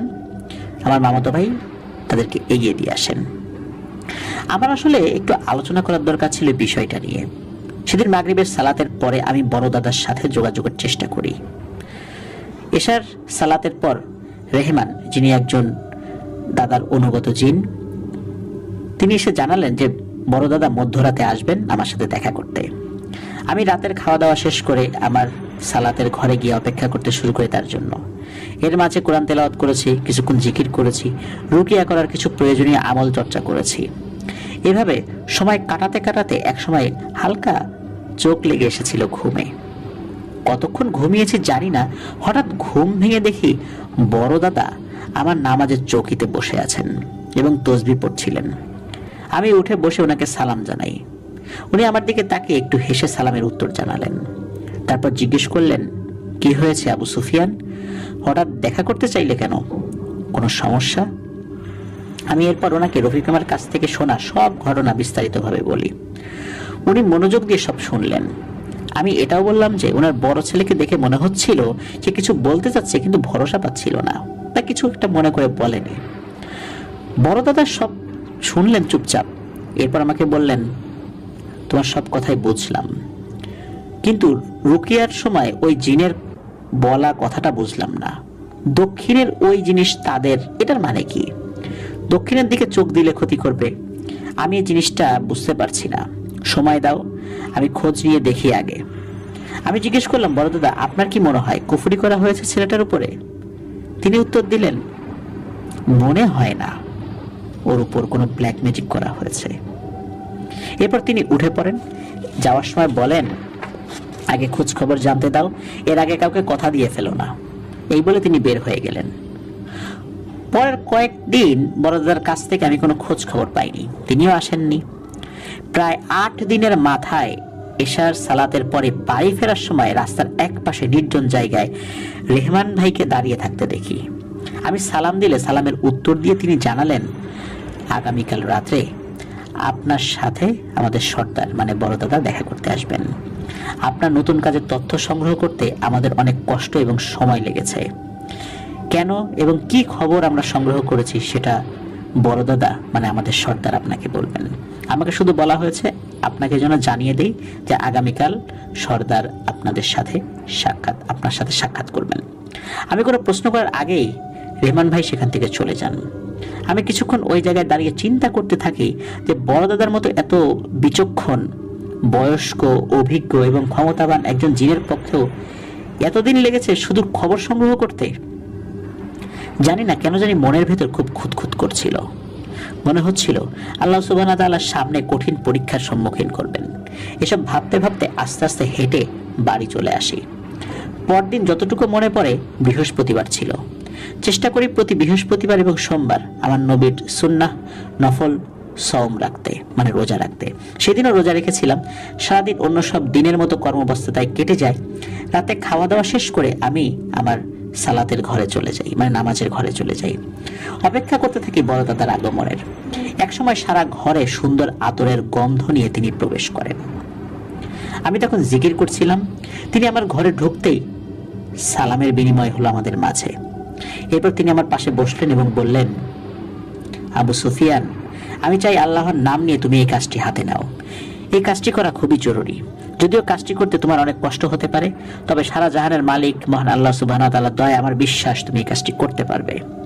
কয়েকটি পরিবার খুব খারাপ সময় এর মধ্যে দিয়ে যাচ্ছে এবং খারাপ এক শক্তির কুনজরে পড়তে যাচ্ছে। 2টি পরিবার ইতিমধ্যে আক্রান্ত হয়েছে। আমি বড় দাদার কথা কিছু বুঝতে পারছিলাম না। আমি ওনাকে বললাম, বড় দাদা আমাকে একটু ভেঙে বলুন, আমি আসলে বুঝতে পারছি না যে আপনি কি বোঝাতে চাইছেন। এরপর বড় দাদা আমাকে যা বললেন তার সারমর্ম হলো এই যে রফিক মামার পরিবারের কাউকে কোনো কুফরি কালামের দ্বারা কোনো ক্ষতি করা হয়নি। আসল সমস্যা ওনার ছেলের সাথেও হচ্ছে না, আসল সমস্যা হচ্ছে ফারজানা নামের এক মেয়ের সাথে, যে আহাদের সাথে একসাথে লেখাপড়া করে এবং একজন আরেকজনকে পছন্দ করে। খারাপ ধরনের কুফরি করা হয়েছে ওই ফারজানা নামের মেয়েটাকে। এটা এত শক্তিশালী জাদু যে ওই মেয়ে জাদুর প্রভাবে মারা যাবে না, কিন্তু সে আস্তে আস্তে মানসিক ভারসাম্য হারিয়ে ফেলবে এবং আমৃত্যু সে শক্তিশালী একদল পিশাচের কবলে জিম্মি হয়ে থাকবে। এই মেয়েকে যারাই ভালোবাসবে, এমনকি তার পরিবারের লোকজনও যারা তাকে আদর করবে, তার আত্মীয় স্বজন, সবাই ওই পিশাচদের দ্বারা একজন একজন করে আক্রান্ত হবে এবং আস্তে আস্তে মৃত্যুর দিকে এগিয়ে যাবে। এই কুফরির পরিণাম হলো এই মেয়েকে যে ভালোবাসবে এমন কেউ পৃথিবীতে বেঁচে থাকবে না। তার সারা জীবন মানসিক ভারসাম্যহীন অবস্থায় একা একা কাটাতে হবে এবং একটা পর্যায়ে মারা যাবে। এই ধরনের জাদু অনেক প্রাচীন এক কালো জাদু। এই জাদু করতে অনেক খারাপ জিনিসের দরকার হয়েছে, যা আমি বলতে পারছি না বলে দুঃখিত। তবে এতটুকু বলতে পারি, আল্লাহ তাআলার এই দুনিয়াতে যত হারাম জিনিস মানুষ করতে পারে তার মধ্যে সবচাইতে নিকৃষ্ট জিনিসগুলো দিয়ে এই জাদু করা হয়। এবং যে তান্ত্রিক বা কবিরাজ এই ধরনের জাদু করেছে তারা এমন এক শয়তানের কাছ থেকে সেটা শিখেছে যে অনেক আগে থেকেই অভিশপ্ত। এই জাদুর প্রভাব শুরু হয়ে গেছে এবং এর প্রথম শিকার হয়েছে আহাদ। এসব কিছু জানার পরে আমি বড়দাদাকে জিজ্ঞেস করলাম, আপনি আমাকে এখন কি করতে বলেন? বড়দাদা বললেন, তুমি যত দ্রুত সম্ভব এই ছেলের রুকিয়া শুরু করো, কারণ তার উপরে পিশাচদের একজন খুব নির্যাতন করছে, আর বেশি দেরি করলে হয়তো তাকে বাঁচানো যাবে না। আগে এই ছেলেকে আল্লাহ তাআলার পবিত্র রহমতে সুস্থ করার চেষ্টা করো, এর পরের কাজ আমি তোমাকে ঠিক সময় জানাবো। তবে এতটুকু বলি, মহান রব্বুল আলামিন যদি তোমার প্রতি সহায় হন তাহলে তুমি এই পরিবারগুলোকে বিপদের হাত থেকে রক্ষা করার সাথে সাথে নিজের একটি কাজও শেষ করতে পারবে ইনশাআল্লাহ। এর বেশি কিছু এখন আর জিজ্ঞেস করো না, সময় হলে একে একে সবকিছুই তোমাকে জানানো হবে অথবা নিজেই জানতে পারবে। মনে অনেক প্রশ্ন থাকলেও আর কোনো প্রশ্নই করতে পারিনি তখন, কারণ আমি জানি এই বিষয়ে আর কোনো প্রশ্ন করলে বড়দাদা বিরক্ত হবেন। তাই প্রসঙ্গ পাল্টে রুকিয়া করার পদ্ধতি জেনে নিলাম। বড়দাদা চলে যাওয়ার আগে বললেন, সুফিয়ান, সামনে অনেক কঠিন কিছু সময় পার করতে হবে, মনে মনে প্রস্তুত হও। আর মনে রেখো, এই কাজে আমি এবং আমার সকল অনুসারীরা সকলে মিলে আল্লাহ সুবহানাহু ওয়া তাআলার রহমতে শেষ পর্যন্ত তোমার সাথে থাকবো ইনশাআল্লাহ। এই বলে বড়দাদা চলে গেলেন। আমি খুব চিন্তিত হয়ে পড়লাম, কারণ বড়দাদা স্পষ্টভাবে আমাকে জানাননি যে আমি কিসের বিরুদ্ধে লড়তে যাচ্ছি। এরপর আমি সালাত আদায় করার লক্ষ্যে মসজিদের উদ্দেশ্যে যাত্রা শুরু করি। বাড়ি থেকে বের হয়ে একটু মনে 10 কদম সামনে হয়তো বা গিয়েছি, যেতেই সালাম দিয়ে হামজা ভাই বড়দাদার অনুসারী একজন জিন, তিনি এসে আমার সামনে দাঁড়ান। আমি কিছু জিজ্ঞেস করার আগেই নিজেই বললেন, এখন থেকে আমাদের যে কোনো একজন সবসময় আপনার আশেপাশে থাকবে, এটা আমাদের হুজুরের আদেশ। এটা নিয়ে দয়া করে কেউ কোনো প্রশ্ন করবেন না। এবার আমি রেগে গেলাম এবং বললাম, আপনাদের কাউকে আমি কোনো প্রশ্নই করব না। বড়দাদাও কিছু জিজ্ঞেস করলে বলতে নিষেধ করলেন যে তাকে প্রশ্ন করা যাবে না, আপনিও বলছেন কোনো প্রশ্ন করেন না। আমি বুঝতেছি না যে আপনারা সবাই আমাকে এমন অন্ধকারে কেন রাখছেন। হামজা উত্তর দিলেন, সুফিয়ান, কিছু মনে করবেন না, আমি শুধু আদেশ পালন করছি। অনেক কিছু জানা সত্ত্বেও আপনাকে বলতে নিষেধ করেছেন আমাদের সর্দার, তাই বলতে পারছি না। আর আমরা আমাদের সর্দারের হুকুম পুঙ্খানুপুঙ্খভাবে অনুসরণ করি, তাতে আমাদের প্রাণ চলে গেলেও। আমি আর কথা না বাড়িয়ে অন্য প্রসঙ্গ ধরলাম। রুকিয়া বিষয়ে বেশ কিছু প্রশ্ন করে কিছু খুঁটিনাটি জেনে নিলাম। এরপর সালাত শেষে আস্তে আস্তে মামা বাড়ির দিকে পথ ধরলাম। মামাতো ভাইয়ের সাথে দেখা করে তাকে জানালাম। তিনি যেন রফিক মামাকে ফোন করে বলেন আমি ইনশাল্লাহ আজ তার বাড়ির উদ্দেশ্যে রওনা হব। এরপর আমি ঠিকানা নিয়ে নিজের বাড়ি চলে আসি এবং ভোর হতেই ব্যাগে প্রয়োজনীয় কিছু জিনিস নিয়ে বের হয়ে যাই। সারা সকাল অনেক ঝক্কি ঝামেলা পেরিয়ে বেলা 12:30 নাগাদ আমি রফিক মামাদের বাড়িতে পৌঁছলাম। আগেই ফোনে জানানো হয়েছে, তাই রফিক মামা বাড়িতেই ছিলেন। আমাকে তিনি বাড়ির ভেতরে নিয়ে গিয়ে সোফায় বসতে বলে আরমান ভাইকে ডাকেন। আরমান ভাইও এসে আমার সাথে সালাম এবং কুশল বিনিময় করে আমার পাশে বসেন। জুম্মার দিন থাকায় আমি ব্যাগ রেখে তাদের সাথে নিয়ে মসজিদে চলে যাই। নামাজ শেষে ঘরে এসে দেখি ঘরে আরো 4-5 জন পুরুষ মানুষ উপস্থিত। রফিক মামাকে জিজ্ঞেস করতে তিনি বলেন, বাবা, তুমি কাজ শুরু করলে তখন আহাদ আক্রমণ করতে পারে ভেবে এদেরকে খবর দিয়ে আমি নিয়ে এসেছি। আহাদ কিছু করতে গেলে এরা ধরে রাখবে। আমি শুনে খুবই বিস্মিত হই এবং বুঝতে পারি কতটুকু মারমুখী হলে একজন বাবা ছেলেকে সামলাতে বাইরে থেকে মানুষ ডাকেন। এরপর আমি আমার কাজ শুরু করে দিই। শুরুতেই আমি ঘর বন্ধ করি, তারপর ড্রয়িং রুমের জিনিস সরিয়ে একটু বড় জায়গা তৈরি করিয়ে নিই। ফ্লোরে পরিষ্কার বিছানার চাদর বিছিয়ে তার উপরে কিছু পরা পানি ছিটিয়ে দেই। এমন অনেক কাজ শেষে আমি রফিক মামাকে বলি ছেলেকে নিয়ে আসেন। উপস্থিত লোকজন সবাই আহাদের রুমের দিকে যান এবং জোর করে তাকে ধরে নিয়ে এসে বসান আমার সামনে। আহাদকে দেখে আমি আঁতকে উঠি। মনে হচ্ছিল একটা মানুষের কঙ্কালের উপর শুধু চামড়ার কাপড় পরিয়ে দেওয়া হয়েছে, এমন একটা খারাপ অবস্থা তার। আমার বড় দাদার কথা মনে পড়ে যে আর কিছুদিন গেলে হয়তো একে বাঁচানো যাবে না। রফিক মামাকে আমি বলি, মামা ঘরের সব সদর দরজা খুলে দিন। তিনি খুলে দিয়ে আসেন। এরপর আমি রুকিয়ার জন্য প্রয়োজনীয় আমল শুরু করি। আমি সাধারণত জিকির দিয়ে শুরু করি সব সময়। শুধু আমি না, যারা রুকিয়া করেন তাদের অনেকেই জিকির দিয়ে শুরু করতেই পছন্দ করেন। বেশ কিছুক্ষণ চোখ বন্ধ করে জিকির করার পর আমি আহাদের দিকে তাকালাম। আমি দেখি সে লাল টকটকে চোখে প্রবল আক্রোশে সরাসরি আমার দিকে তাকিয়ে আছে। আমি পাত্তা না দিয়ে সূরা ফাতিহা দিয়ে শুরু করলাম। এরপরে পবিত্র কোরআন শরীফ খুলে পড়া শুরু করতে যাব, তখন আহাদ প্রথম কথা বলে ওঠে। সে বলে, যা পড়ার পড়ে রাখ, আজকে কাল থেকে আর পড়া হবে না তোর, আজকেই তোর জীবনের শেষ পড়া।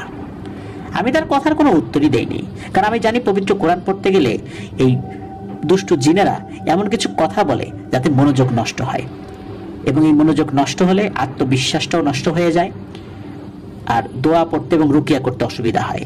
এটা জিনদের অনেক পুরনো কূটকৌশল। 10 থেকে 15 মিনিট পবিত্র কোরআন পড়তে না পড়তেই আহাদের ভেতরে থাকা বিশ্বাসটি ক্ষেপে উঠল। আমাকে যা ইচ্ছা তাই বলে গালিগালাজ শুরু করলো, অভিশাপ দিতে শুরু করলো, আমার পরিবারকে নিয়ে খারাপ কথা বলতে শুরু করলো। আমি পাত্তা দেইনি, কারণ আমি বুঝেছি কাজ শুরু হয়েছে। আলহামদুলিল্লাহ, আল্লাহর রহমত প্রবেশ করছে এই ঘরে। আমি তিলাওয়াত করতে থাকলাম। প্রায় 35 থেকে 40 মিনিট তিলাওয়াত করার পরে প্রথম আহাদের ভেতরে থাকা পিশাচটি আমাকে থামার জন্য অনুরোধ করলো। এ যাবৎকাল পর্যন্ত যতবার রুকিয়া করার চেষ্টা করা হয়েছে, কখনোই ওই জিনিসটি থামার জন্য অনুরোধ করেনি। এবারই প্রথম সে অনুরোধ করলো, কিন্তু আমি থামিনি। আরো কিছুক্ষণ পড়ার পর সে কেঁদে উঠলো আর আমাকে বলল, আর পড়িস না, আমার শরীর পুড়ে যাচ্ছে, আর পড়িস না। আমি না থেমে পড়তে লাগলাম। আরো প্রায় 20 মিনিট পড়ার পরে আহাদ চিৎকার দিয়ে মাটিতে পড়ে অজ্ঞান হয়ে যায়। রফিক মামা আমাকে জিজ্ঞেস করলেন, বাবা কিছু করতে পারছো? শয়তানটা কি গেছে? আমি রফিক মামাকে বলি, না মামা, এখনো যায়নি, একটু সময় লাগবে। এখন আমি তাকে পবিত্র কোরআনের মাধ্যমে বুঝিয়ে দিলাম যে কোনো শয়তানি ক্ষমতা আল্লাহ সুবহানাহু ওয়া তাআলার রহমতের সামনে কিছুই নয়। এখনো সে যায়নি বটে, তবে আহাদের শরীর থেকে দূরে আছে। আহাদ জ্ঞান ফিরলে আপনারা তাকে ভালো করে খাওয়া দাওয়া করান। এই পিশাচের সাথে লড়তে তার শরীরেরও শক্তির দরকার আছে। এতটুকু বলে আমি একটু ওয়াশরুমে গেলাম চোখে মুখে পানি দিয়ে আসতে। ফিরে এসে দেখি আহাদের জ্ঞান ফিরেছে এবং সে একটু অবাক হয়ে এদিক ওদিক সবার দিকে তাকাচ্ছে। আমি তার কাছে এসে পাশে বসে জিজ্ঞেস করলাম তার কেমন লাগছে। আহাদ বলল, আপনি কে হুজুর? আপনার নামটা একটু বলবেন? আপনাকে তো আমি চিনি, কিন্তু নাম জানি না। আমি তার কথা শুনে অবাক হয়ে যাই, কারণ এর আগে আমি কোনোদিনই এখানে আসিনি, আর তার সাথে কখনো দেখা হয়েছে বলেও আমার মনে পড়ে না। আমি নাম না বলে তাকে জিজ্ঞেস করলাম, ভাই তুমি আমাকে কিভাবে চেনো? তোমার সাথে কি আমার আগে কখনো দেখা হয়েছে? তখন আহাদ উত্তর দেয়, জানি না হুজুর, কিন্তু আপনাকে দেখে মনে হচ্ছে আমি আপনাকে কোথাও দেখেছি। আমি আর এটা নিয়ে কথা বাড়ালাম না। তাকে বললাম, থাক, তোমার এখন এসব ভাবতে হবে না, চলো অজু করে আমার সাথে নামাজ পড়বে। অনেক কষ্ট করে সে উঠে দাঁড়ালো তার বড় ভাইয়ের সাহায্যে। রফিক মামা আর তার ছেলেদেরকে নিয়ে আমি তাদের ঘরে আসরের সালাত আদায় করছিলাম। তখন আর আল্লাহর রহমতে কোনো সমস্যা হয়নি। এশার নামাজ মসজিদে আদায় করে আমি তাদের বাড়ির আশেপাশে একটু ঘুরে দেখছিলাম। হঠাৎ পেছন থেকে সালাম শুনে আমি ফিরে তাকাই, দেখি হামজা ভাই আমার পেছনে দাঁড়িয়ে। আমি সালামের উত্তর দিয়ে বললাম, আমি রুকিয়া করার সময় আপনি কি আশেপাশে ছিলেন? তিনি বললেন, হুজুর আমি তো আপনাকে আগেই বলেছি, আমাদের কেউ না কেউ সবসময় আপনার আশেপাশে থাকবে। আমার কাছে আপনার জন্য একটি বার্তা এসেছে। আমাদের হুজুরের মানে বড় দাদার কাছ থেকে। তিনি বলেছেন আজ রাত্রে আপনি যেন এই বাড়িতেই থাকেন এবং মধ্যরাতে আরেকবার আহাদের রুমেই রুকিয়া করেন। আমরা সবাই থাকবো তখন। মনে রাখবেন, এবার রুকিয়া করার সময় ছেলের ভাই বাদে কাউকে সাথে রাখতে পারবেন না। অবশ্যই আগে নিজেকে ভালোভাবে আল্লাহ তাআলার কালাম দ্বারা পবিত্র করে নেবেন। আমি সম্মতি জানালে হামজা ভাই চলে যান। খাওয়া দাওয়ার পরে আমার অনুরোধে সেদিন রাতে রফিক মামার সম্মতি নিয়ে আরমানের ঘরে রুকিয়া সেশন হওয়ার ব্যবস্থা করা হলো। আগেই ঘরের সবাইকে জানিয়ে দিয়েছি আরমান ভাই ছাড়া ওই সময়ে আমার সাথে কেউ থাকতে পারবেন না। সেভাবে সবকিছু ঠিকঠাক ব্যবস্থা করা হলো। আহাদকে রাতের খাবার খাইয়ে আরমান ভাইয়ের রুমে ঘুম পাড়িয়ে দেওয়া হলো। আমি অপেক্ষা করছিলাম সঠিক সময়ের। এমন সময় আরমান ভাই আমতা আমতা করে আমার পাশে এসে বললেন, হুজুর, আপনাকে একটা কথা বলার ছিল। আমি তাকে জিজ্ঞেস করলাম, কি বিষয়ে? তিনি বললেন, হুজুর, আহাদের এইসব সমস্যা শুরু হওয়ার বেশ কিছুদিন পরে আমি একটি জিনিস খেয়াল করেছি। আহাদের ঘাড়ের পেছনে কিছুদিন যাবৎ কেমন যেন একটা দাগ পড়েছে। একটা দিন যাচ্ছে আর আস্তে আস্তে সেটা যেমন গাঢ় হয়ে ফুটে উঠেছে। আপনি একটু দেখলে ভালো হয়। আপনার সাথে দেখা করতে গিয়েছিলাম তখন বলতাম, কিন্তু ভরসা পাইনি। আমি বললাম, আচ্ছা, আমি দেখব। আপনি যান, অজু করে আসেন, আমাদের প্রায় সময় হয়ে যাচ্ছে। এ কথা বলার পর আরমান ভাই উঠে অজু করতে চলে যান। ঠিক তখনই প্রায় সাথে সাথে সারা ঘরে বিশ্রী পচা গন্ধে ভরে যায়। সাথে সাথে আমি আয়াতুল কুরসি পাঠ করতে করতে চেয়ার থেকে উঠে দাঁড়াই এবং রুমের সেই বৈদ্যুতিক আলোতেই দেখতে পাই আহাদ খাটে ঘুমাচ্ছিল। তার চারপাশে নিচে বেশ কয়েকটি বিশাল মাকড়সা খাটের চারপাশে ঘুরছে এবং মুখ দিয়ে সাদা সাদা এক জাতীয় তরল মুখ থেকে বের করে খাটের আশেপাশে মেখে দিচ্ছে। আমি এই দেখে একটু সামনে এগোতে যাব, এমন সময় আমার ঘাড়ের পেছন দিকে চেপে ধরে কেউ, যেন আমাকে প্রায় এক হাত শূন্যে তুলে ফেললো। আর কেমন জানি পেছন থেকে হিংস্র জানোয়ারের মতো আওয়াজ করছিল। হয়তো ওই অবস্থায় 10 থেকে 15 সেকেন্ড ছিলাম। হঠাৎ তখন রুমের দরজা খোলার আওয়াজ পাই এবং সাথে সাথে সেই সত্তাটি আমাকে ছেড়ে দেয়। মাটিতে পড়ে যাওয়ার আগে দেখলাম বামন আকৃতির কালো লোমশ কিছু একটা আমার পাশ দিয়ে প্রায় চোখের পলকে মাকড়সার মতো চার হাত পা ছড়িয়ে দ্রুত খাটের নিচের দিকে চলে গেল। আমি টের পেলাম আমার হাত ধরে কেউ একজন একটানে আমাকে দাঁড় করিয়ে দিলেন। পেছনে ফিরে দেখি হামজা ভাই, রেহমান ভাই, সাদিক ভাই সহ আরো প্রায় 5-6 জন। এরা সবাই বড় দাদার অনুগত জিন। তারা ঘরের ভেতরে প্রবেশ করলেন। আমি বেশ সাহস পেয়ে গেলাম আল্লাহর রহমতে। রেহমান ভাই বললেন, আর দেরি করা যাবে না, আপনি রুকিয়া শুরু করেন, বাকিটা আমরা দেখছি। আমি রেহমান ভাইয়ের কথা মতো পবিত্র কোরআন খুলে পড়তে শুরু করলাম। এমন সময় সামনে তাকিয়ে দেখি আহাদ খাটে উঠে দাঁড়িয়েছে এবং বলছে, এই হুজুর, এগুলো বন্ধ কর আর এদেরকে চলে যেতে বল, তা না হলে এই ছেলেকে এখানেই জানে মেরে ফেলবো। আমি কথা না শুনে পড়ে যেতে লাগলাম। এর মাঝে রেহমান ভাই সহ সবাই খাটের চারপাশ ঘিরে দাঁড়িয়ে গেছে, কিন্তু তারা কেউ খাটের উপরে যেতে পারছে না। সাদিক ভাই হঠাৎ বলে ওঠেন, হুজুর, আপনি পড়তে পড়তে বিছানায় উঠে তার কপালে পবিত্র কোরআন ছুঁয়ে দিন। একথা শুনে আহাদের ভেতরে থাকা সত্তাটি চিৎকার করে বলে ওঠে, খবরদার হুজুরের বাচ্চা, কাছে আসলে একে কিন্তু মেরে ফেলবো, তোর পুরো পরিবার ধ্বংস করে দেব। তুই জানিস না আমি কে, কিন্তু এরা কিন্তু ভালো করে জানে যে আমি কে। এরা সবাই জানে। এই বেঈমানের দল, তোরা জানিস না যে আমার কিছু হলে তোরা কেউ তার কাছ থেকে বাঁচবি না? রেহমান ভাই বললেন, কার কাছ থেকে বাঁচবো না বাঁচবো সেটা তোর মতো নোংরা কারো কাছ থেকে আমরা শুনতে চাই না। আমরাও চাই তোর সেই নোংরা কুৎসিত প্রভু এবার বাইরে আসুক। অনেক খুঁজেছি তোদেরকে আমরা, কিন্তু এতদিন ধরে কাপুরুষ শয়তানের মতো লুকিয়েছিলি। কিন্তু দেখ আমার আল্লাহ তাআলার ক্ষমতা, যে ইনসান জাতিকে তোর প্রভু কোনোদিন মূল্য দেয়নি, নিজের পাপিষ্ঠ কাজে বলি দিয়েছে, যাকে ইচ্ছা তার ক্ষতি করেছে, আর সেই ইনসানদের একজন মহান আল্লাহ তাআলার হেদায়েতপ্রাপ্ত একজন বান্দাকে দেখে তোর রূহ কেঁপে উঠেছে। ভেবে দেখ, মালাকুল মউত তোর সামনে আসলে কি করবি? তৈরি হ শয়তান। আমাদের উপরে আদেশ আছে তোকে এখন থেকে যেন জীবিত কোনোভাবেই আমরা কাজ করতে না দেই এবং এখান থেকে তোকে জীবিত বের হতে না দেই। সেইভাবে প্রস্তুত হয়েই আমরা এসেছি। ডাক তোর সেই কাপুরুষ প্রভুকে, দেখ তোকে আজ বাঁচাতে আসে কিনা। আমি রেহমান ভাইয়ের কথা কিছুই বুঝতে পারছিলাম না। আমি শুধুই পড়ে যাচ্ছিলাম আর এক পা করে সামনে যাচ্ছিলাম। হঠাৎ আহাদ চিৎকার থামিয়ে বিছানায় লুটিয়ে পড়লো আর দেখলাম রেহমান ভাইরা সবাই তাদের পাঞ্জাবির ভেতর থেকে মোটা মোটা কিছু শেকল বের করে দাঁড়ালো। আমাকে হামজা ভাই বললেন, হুজুর, আপনার কাজ শেষ, আপনি কষ্ট করে ছেলেটাকে নিয়ে ঘর থেকে বের হয়ে যান। আমি দেরি করিনি, টেবিলের উপরে পবিত্র কোরআন শরীফ রেখে আহাদকে নিয়ে রুম থেকে বের হয়ে আসি। বাইরে এসে দেখি আরমান ভাই মেঝেতে অজ্ঞান হয়ে পড়ে আছেন, আর বাসার সবাই ঘুম। এত কিছু হয়ে যাচ্ছে, এদিকে কেউ কিচ্ছু টের পাইনি। আমি অবাক হলাম। আহাদকে আরমান ভাইয়ের পাশের সোফাতে বসিয়ে দিয়ে আমি উঠে দাঁড়াই। হঠাৎ আহাদের ঘাড়ে চোখ পড়তেই চোখ আটকে যায় আমার। আহাদের ঘাড়ের পেছনে উল্টো করে একটি ত্রিভুজের মতো আঁকা চিহ্নটি দেখে আমার মনে হলো আমি এটা আগেও দেখেছি, কিন্তু কোথায় মনে করতে পারিনি। এর মধ্যে মনে হচ্ছিল আরমান ভাইয়ের রুমের ভেতরে ভয়ঙ্কর রকমের মারামারি ধস্তাধস্তি হচ্ছে। মনে হচ্ছিল সেই রুমে কোনো এক ভয়ঙ্কর ক্রোধে ফেটে পড়া জানোয়ারকে সবাই মিলে মেরে মেরে শান্ত করছে। একটু পরপর শোনা যাচ্ছিল ভয়ঙ্কর স্বরের আর্তনাদ। এভাবে অনেকক্ষণ মারামারি চলেছিল সেদিন। বেশ কিছুক্ষণ পর আমি দেখলাম রেহমান ভাইয়েরা গলায় হাতে পায়ে শেকল পরিয়ে বেটে কালো উলঙ্গ লোমশ একটি সত্তা, যার চোখ ছিল মাকড়সার চোখের মতো। নাকের উপর থেকে সারা কপাল জুড়ে শুধু কালো কালো ছোট ছোট অসংখ্য চোখ। তার নাক বলতে কিছু ছিল না, নাকের স্থানে শুধু দুটি ছিদ্র ছিল, কিন্তু ঠোঁটের দিকটা মানুষের মতো, যা তার চেহারাকে আরো আরো ভয়ঙ্কর করে তুলেছিল। এমন ভয়ানক আকৃতি সেই পিশাচকে টেনে হিচড়ে ঘর থেকে বের করছেন সবাই। আর সেই পিশাচটি চিৎকার করে অদ্ভুত এক ভাষায় উপরের দিকে তাকিয়ে কিছু বলছিল। আমি কিছুই বুঝতে পারছিলাম না। হঠাৎ তার চিৎকারের মধ্যে একটি নাম আমার কানে আটকে যায়, ভেলাত কাফরিয়ান।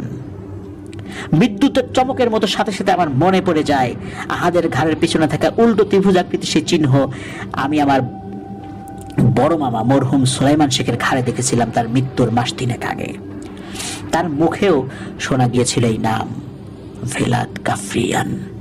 আমি সাথে সাথে উঠে রেহমান ভাইদের পেছনে যেতে চাইলে হামজা ভাই পেছন ফিরে আমাকে বলেন, সুফিয়ান, আপনি এই বিষয়ে আমাদের হুজুরকে জিজ্ঞেস করে নেবেন। এখন আপনি এই পরিবারের বালা মুসিবত কেটে যাওয়ার জন্য কিছু আমল করে নিন, আমরা এই শয়তানকে হুজুরের কাছে নিয়ে যাচ্ছি। এই বলে ওরা সবাই বের হয়ে চলে যান। ওরা যাওয়ার 5 মিনিটের মধ্যে ঘরের সবার ঘুম ভাঙে। আমি বুঝতে পারি ওনাদের হয়তো রেহমান ভাইয়েরা ঘুম পাড়িয়ে রেখেছিলেন। আর আরমান ভাইয়ের রুমে গিয়ে দেখি সারা ঘরে ছোট বড় বিভিন্ন সাইজের মাকড়সা মরে পড়ে আছে, আর সারা ঘরে এদিক সেদিক ছোপ ছোপ রক্ত। এইসব দেখে বাড়ির সবাই ভয় পেয়ে যান। আমি তাদেরকে জানাই, আল্লাহ তাআলা আপনাদের পরিবারের উপর রহমত করেছেন, ভয় নেই, বিপদ ইনশাল্লাহ কেটে গেছে।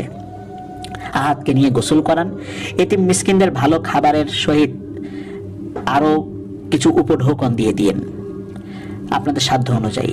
আপনাদের উপকার করতে গিয়ে যেই হুজুর বিপদে পড়েছেন তার চিকিৎসার ব্যবস্থা করুন, তাকে আর্থিকভাবে সাহায্য করুন, ইনশাল্লাহ আর কোনো সমস্যা হবে না। এরপরে আহাদ আলহামদুলিল্লাহ আল্লাহ তাআলার দয়াতে সুস্থ হয়ে উঠেছিল।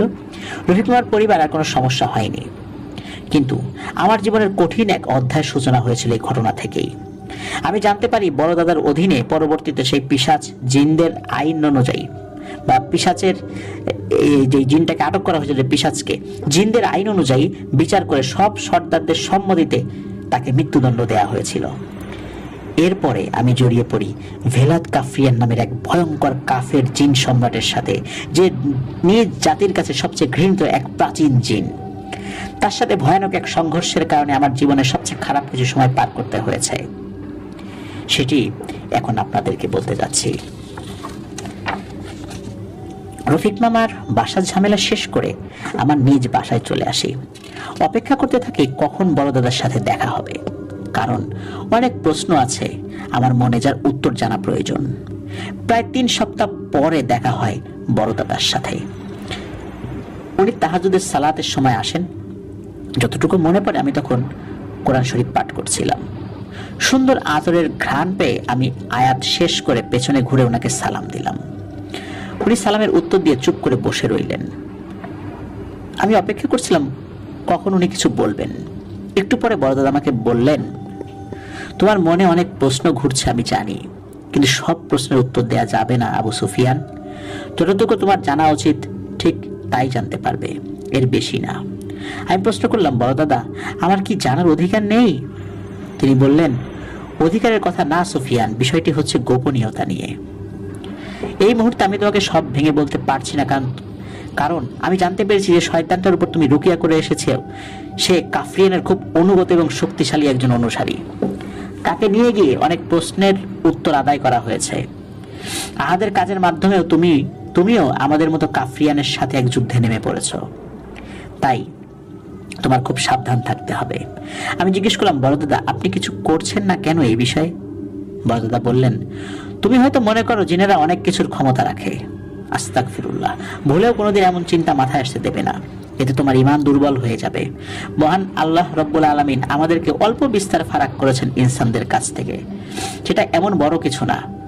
কিন্তু কিছু ইনসান আছে যারা জিনদেরকে সেই ফারাকটাকে অনেক বড় কিছু মনে করে এবং নির্দিষ্ট কিছু শয়তান সেই মনে করার সুযোগ নিয়ে খারাপ হারাম কাজে লিপ্ত হয় এবং নির্দিষ্ট পাপিষ্ঠ বিপথে পরিচালিত কিছু মানুষের আনুগত্য গ্রহণ করে, নিজেদের শয়তানি কার্যক্রম দিনে দিনে বাড়াতে থাকে। এমনই এক শয়তানের নাম ভেলাদ কাফরিয়ান, যে নামের সাথে তুমি ভিন্ন ভিন্ন দুটি সময় পরিচিত হয়েছ, যার সম্পর্কে জানতে তুমি অনেকদিন অপেক্ষা করেছো। হ্যাঁ, তোমার মামার মুখে শোনা সেই নাম এবং আহাদের সাথে থাকা পিশাচের মুখে শোনা সেই নাম একই জিনের।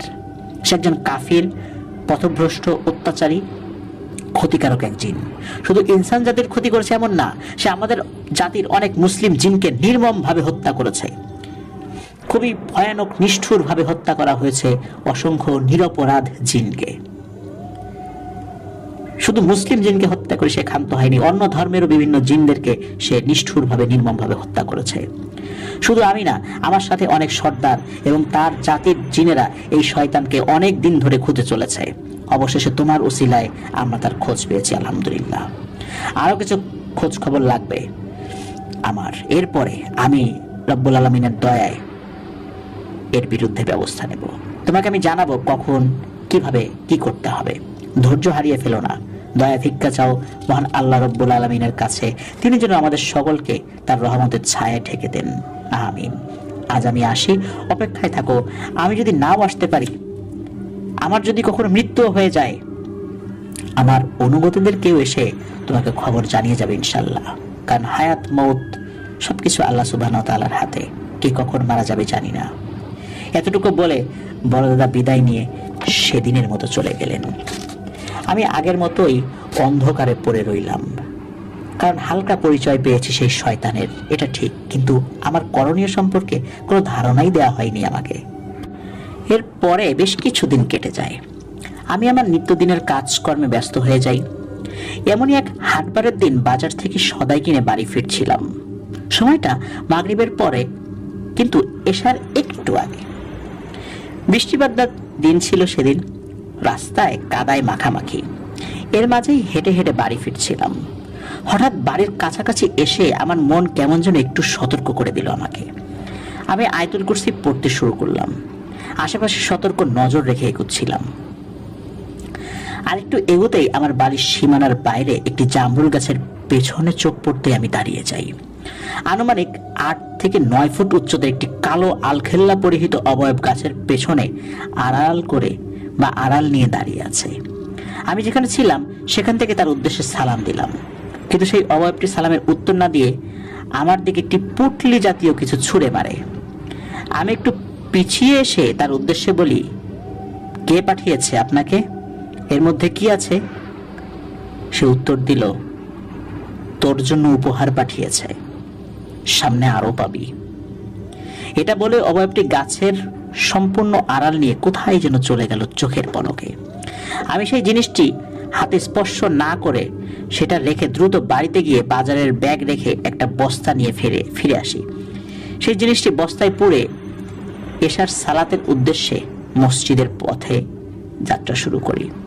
মসজিদে পৌঁছে দরজার বাইরে বস্তাটি রেখে আমি এশার জামাত শেষ করি। সালাত শেষে বসে একটু জিকির করছিলাম, তখন আমাদের মসজিদের মুয়াজ্জিন সাহেব এসে আমাকে বললেন, হুজুর বারান্দায় বস্তায় কি নিয়ে আসছেন?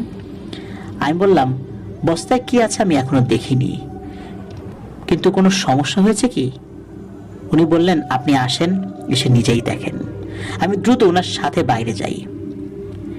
গিয়ে দরজার বাইরে বস্তার নিচ থেকে বের হওয়া রক্তে লাল হয়ে উঠেছে জায়গাটি, সেটি দেখতে পেলাম।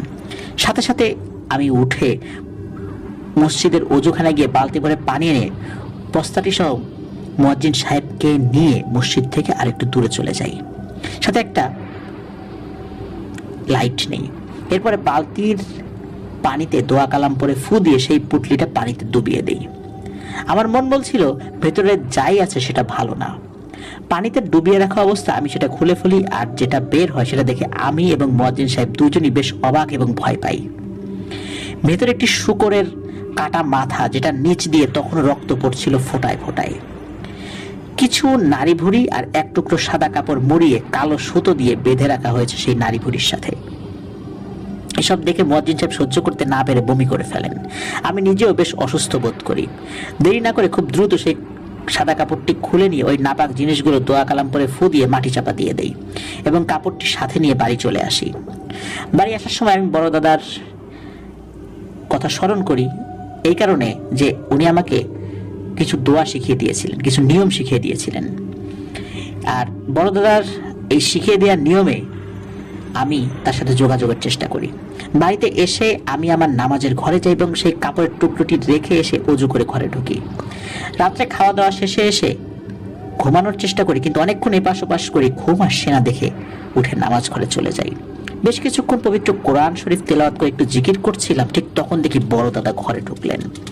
সাথে আরো 4-5 জন এসেছেন। আমি সালাম বিনিময় করে বড় দাদাকে জানালাম সন্ধ্যার সেই ঘটনা। এরপরে কাপড়ের টুকরোটি তার হাতে দিলাম। উনি কালো সুতো খুলে কাপড়টি মেলে ধরলেন। ভেতরে কিছু লেখা ছিল। দেখতে পেলাম যে লেখা পড়ার সময় বড় দাদার সুন্দর সাদা দাড়ির সেই নুরানি সুরতখানি কেমন যেন চিন্তিত হয়ে উঠছিল।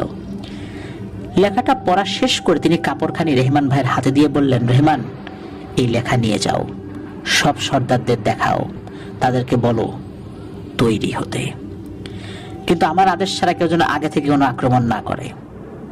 রেহমান ভাই বের হয়ে যেতে বড় দাদা আমাকে বললেন, সুফিয়ান, ওই কাপড়ে হুমকি দেয়া হয়েছে, তোমার খুব সাবধান থাকতে হবে, নিজের পরিবারের প্রতি খেয়াল রাখবে, বিশেষ করে বাচ্চাদের প্রতি। কাফরিয়ানের পক্ষ থেকে এসেছে ওই বার্তা। এখন থেকে এই ঝামেলার কোনো নিষ্পত্তি না হওয়া পর্যন্ত তোমার পরিবারের কাউকে বাড়ির সীমানার বাইরে যেতে দেবে না, কঠোরভাবে নিষেধ করবে। আমি যেভাবে বলছি ঠিক সেভাবে বাড়ির সীমানা বন্ধ করে দেবে।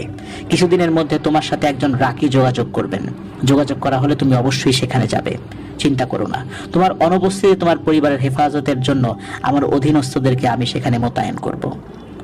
বাকিটা সবকিছুই আল্লাহ সুবহানাহু ওয়া তাআলার হাতে, আর আল্লাহর রহমতের অপেক্ষায় থাকতে হবে আমাদের। আরো কিছুক্ষণের জন্য আমার অধীনস্থদেরকে এখানে রেখে দিচ্ছি, সবাই তোমার সাথে কথা বলবে। তো সকলের সাথে একে একে কথা হলো, বেশ অনেক বিষয় নিয়ে আলোচনা করা হলো সেদিন। এরপর বড় দাদা আমার সাথে সালাত আদায় করে সবাইকে নিয়ে চলে গেলেন। ঘুম আর হলো না আমার সেদিন। সকালে ফজরের সালাত আদায় করে বড় দাদার শেখানোর পদ্ধতিতে সারা বাড়ি বন্ধ করে দিলাম। খুব বিচলিত হয়ে পড়লাম, হঠাৎ এমনটা কেন হচ্ছে? আগেও তো অনেক সমস্যার সমাধান চেষ্টা করেছি, আল্লাহর রহমতের সমাধান হয়েওছে, সব যে পেরেছি তা না, কিন্তু এমন অবস্থা তো পড়িনি কখনো। কিছুদিন আর অপেক্ষা করতে হলো না। সেদিন সকাল 10টার দিকে রফিক মামা আমাকে ফোন দিয়ে বললেন, আহাদ আমার সাথে দেখা করতে চায়। আমি রফিক মামাকে জানালাম, মামা, এই মুহূর্তে আমি বাড়ি থেকে বের হতে পারছি না, আপনি বরং আহাদকে পাঠিয়ে দিন আমার বাড়িতে। রফিক মামা না করেননি। ঠিকই সেদিন বিকালে আহাদ একজন হুজুরকে সাথে নিয়ে আমার বাড়িতে আসলেন। কুশল বিনিময় করে আমি আহাদকে জিজ্ঞেস করলাম, ওনাকে তো ঠিক চিনলাম না আহাদ। আহাদ বলল, সুফিয়ান ভাই, ওনার নাম আতাউল্লাহ সিদ্দিক, উনি পেশায় আপনার মতো একজন রাকি। উনি আমার পরিচিত এক মেয়ের চিকিৎসা করছেন, কিন্তু কোনোভাবেই পেরে উঠছেন না। ওই মেয়ের ভাইয়ের সাথে আমার কথা হওয়ার পর তিনি সিদ্দিক হুজুরের সাথে আমাকে পরিচয় করিয়ে দেন। আমি সিদ্দিক হুজুরকে আপনার কথা বলি, এটাও বলি আপনি কিভাবে আমার চিকিৎসা করে সারিয়ে তুলেছেন আল্লাহর রহমতে।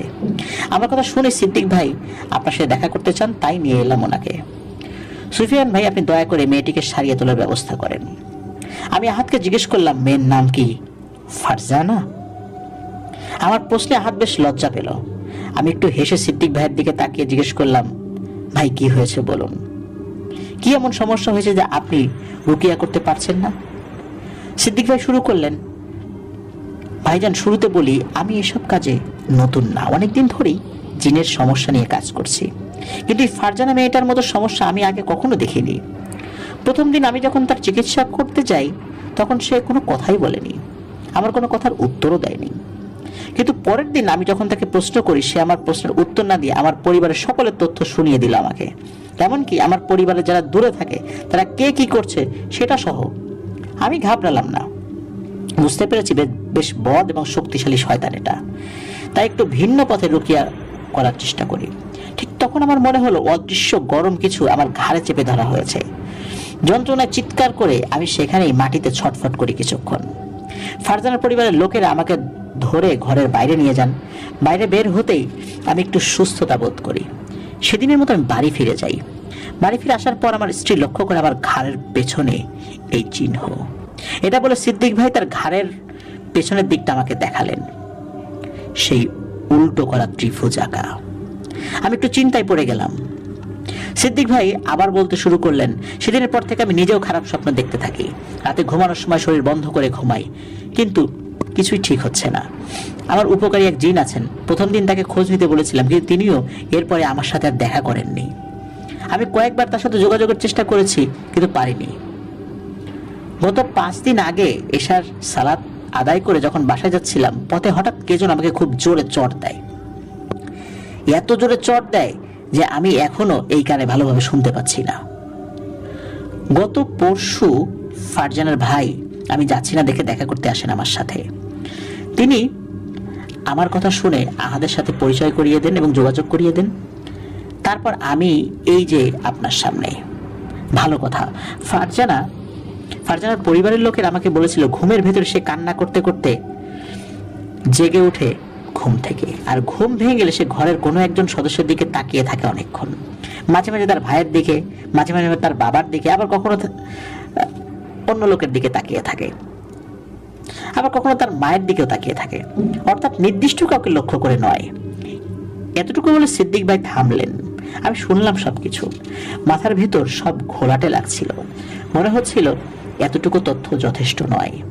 আমি সিদ্দিক ভাইকে বললাম, ভাই আপনারা দুজন আজকে আমার বাড়িতেই থাকেন, আমি কালকে ইনশাল্লাহ আপনাদের দেখি কিছু জানাতে পারি কিনা। সিদ্দিক ভাই এবং আহাদ ভাই ছিলেন সেদিন, তবে আমার বাড়িতে না।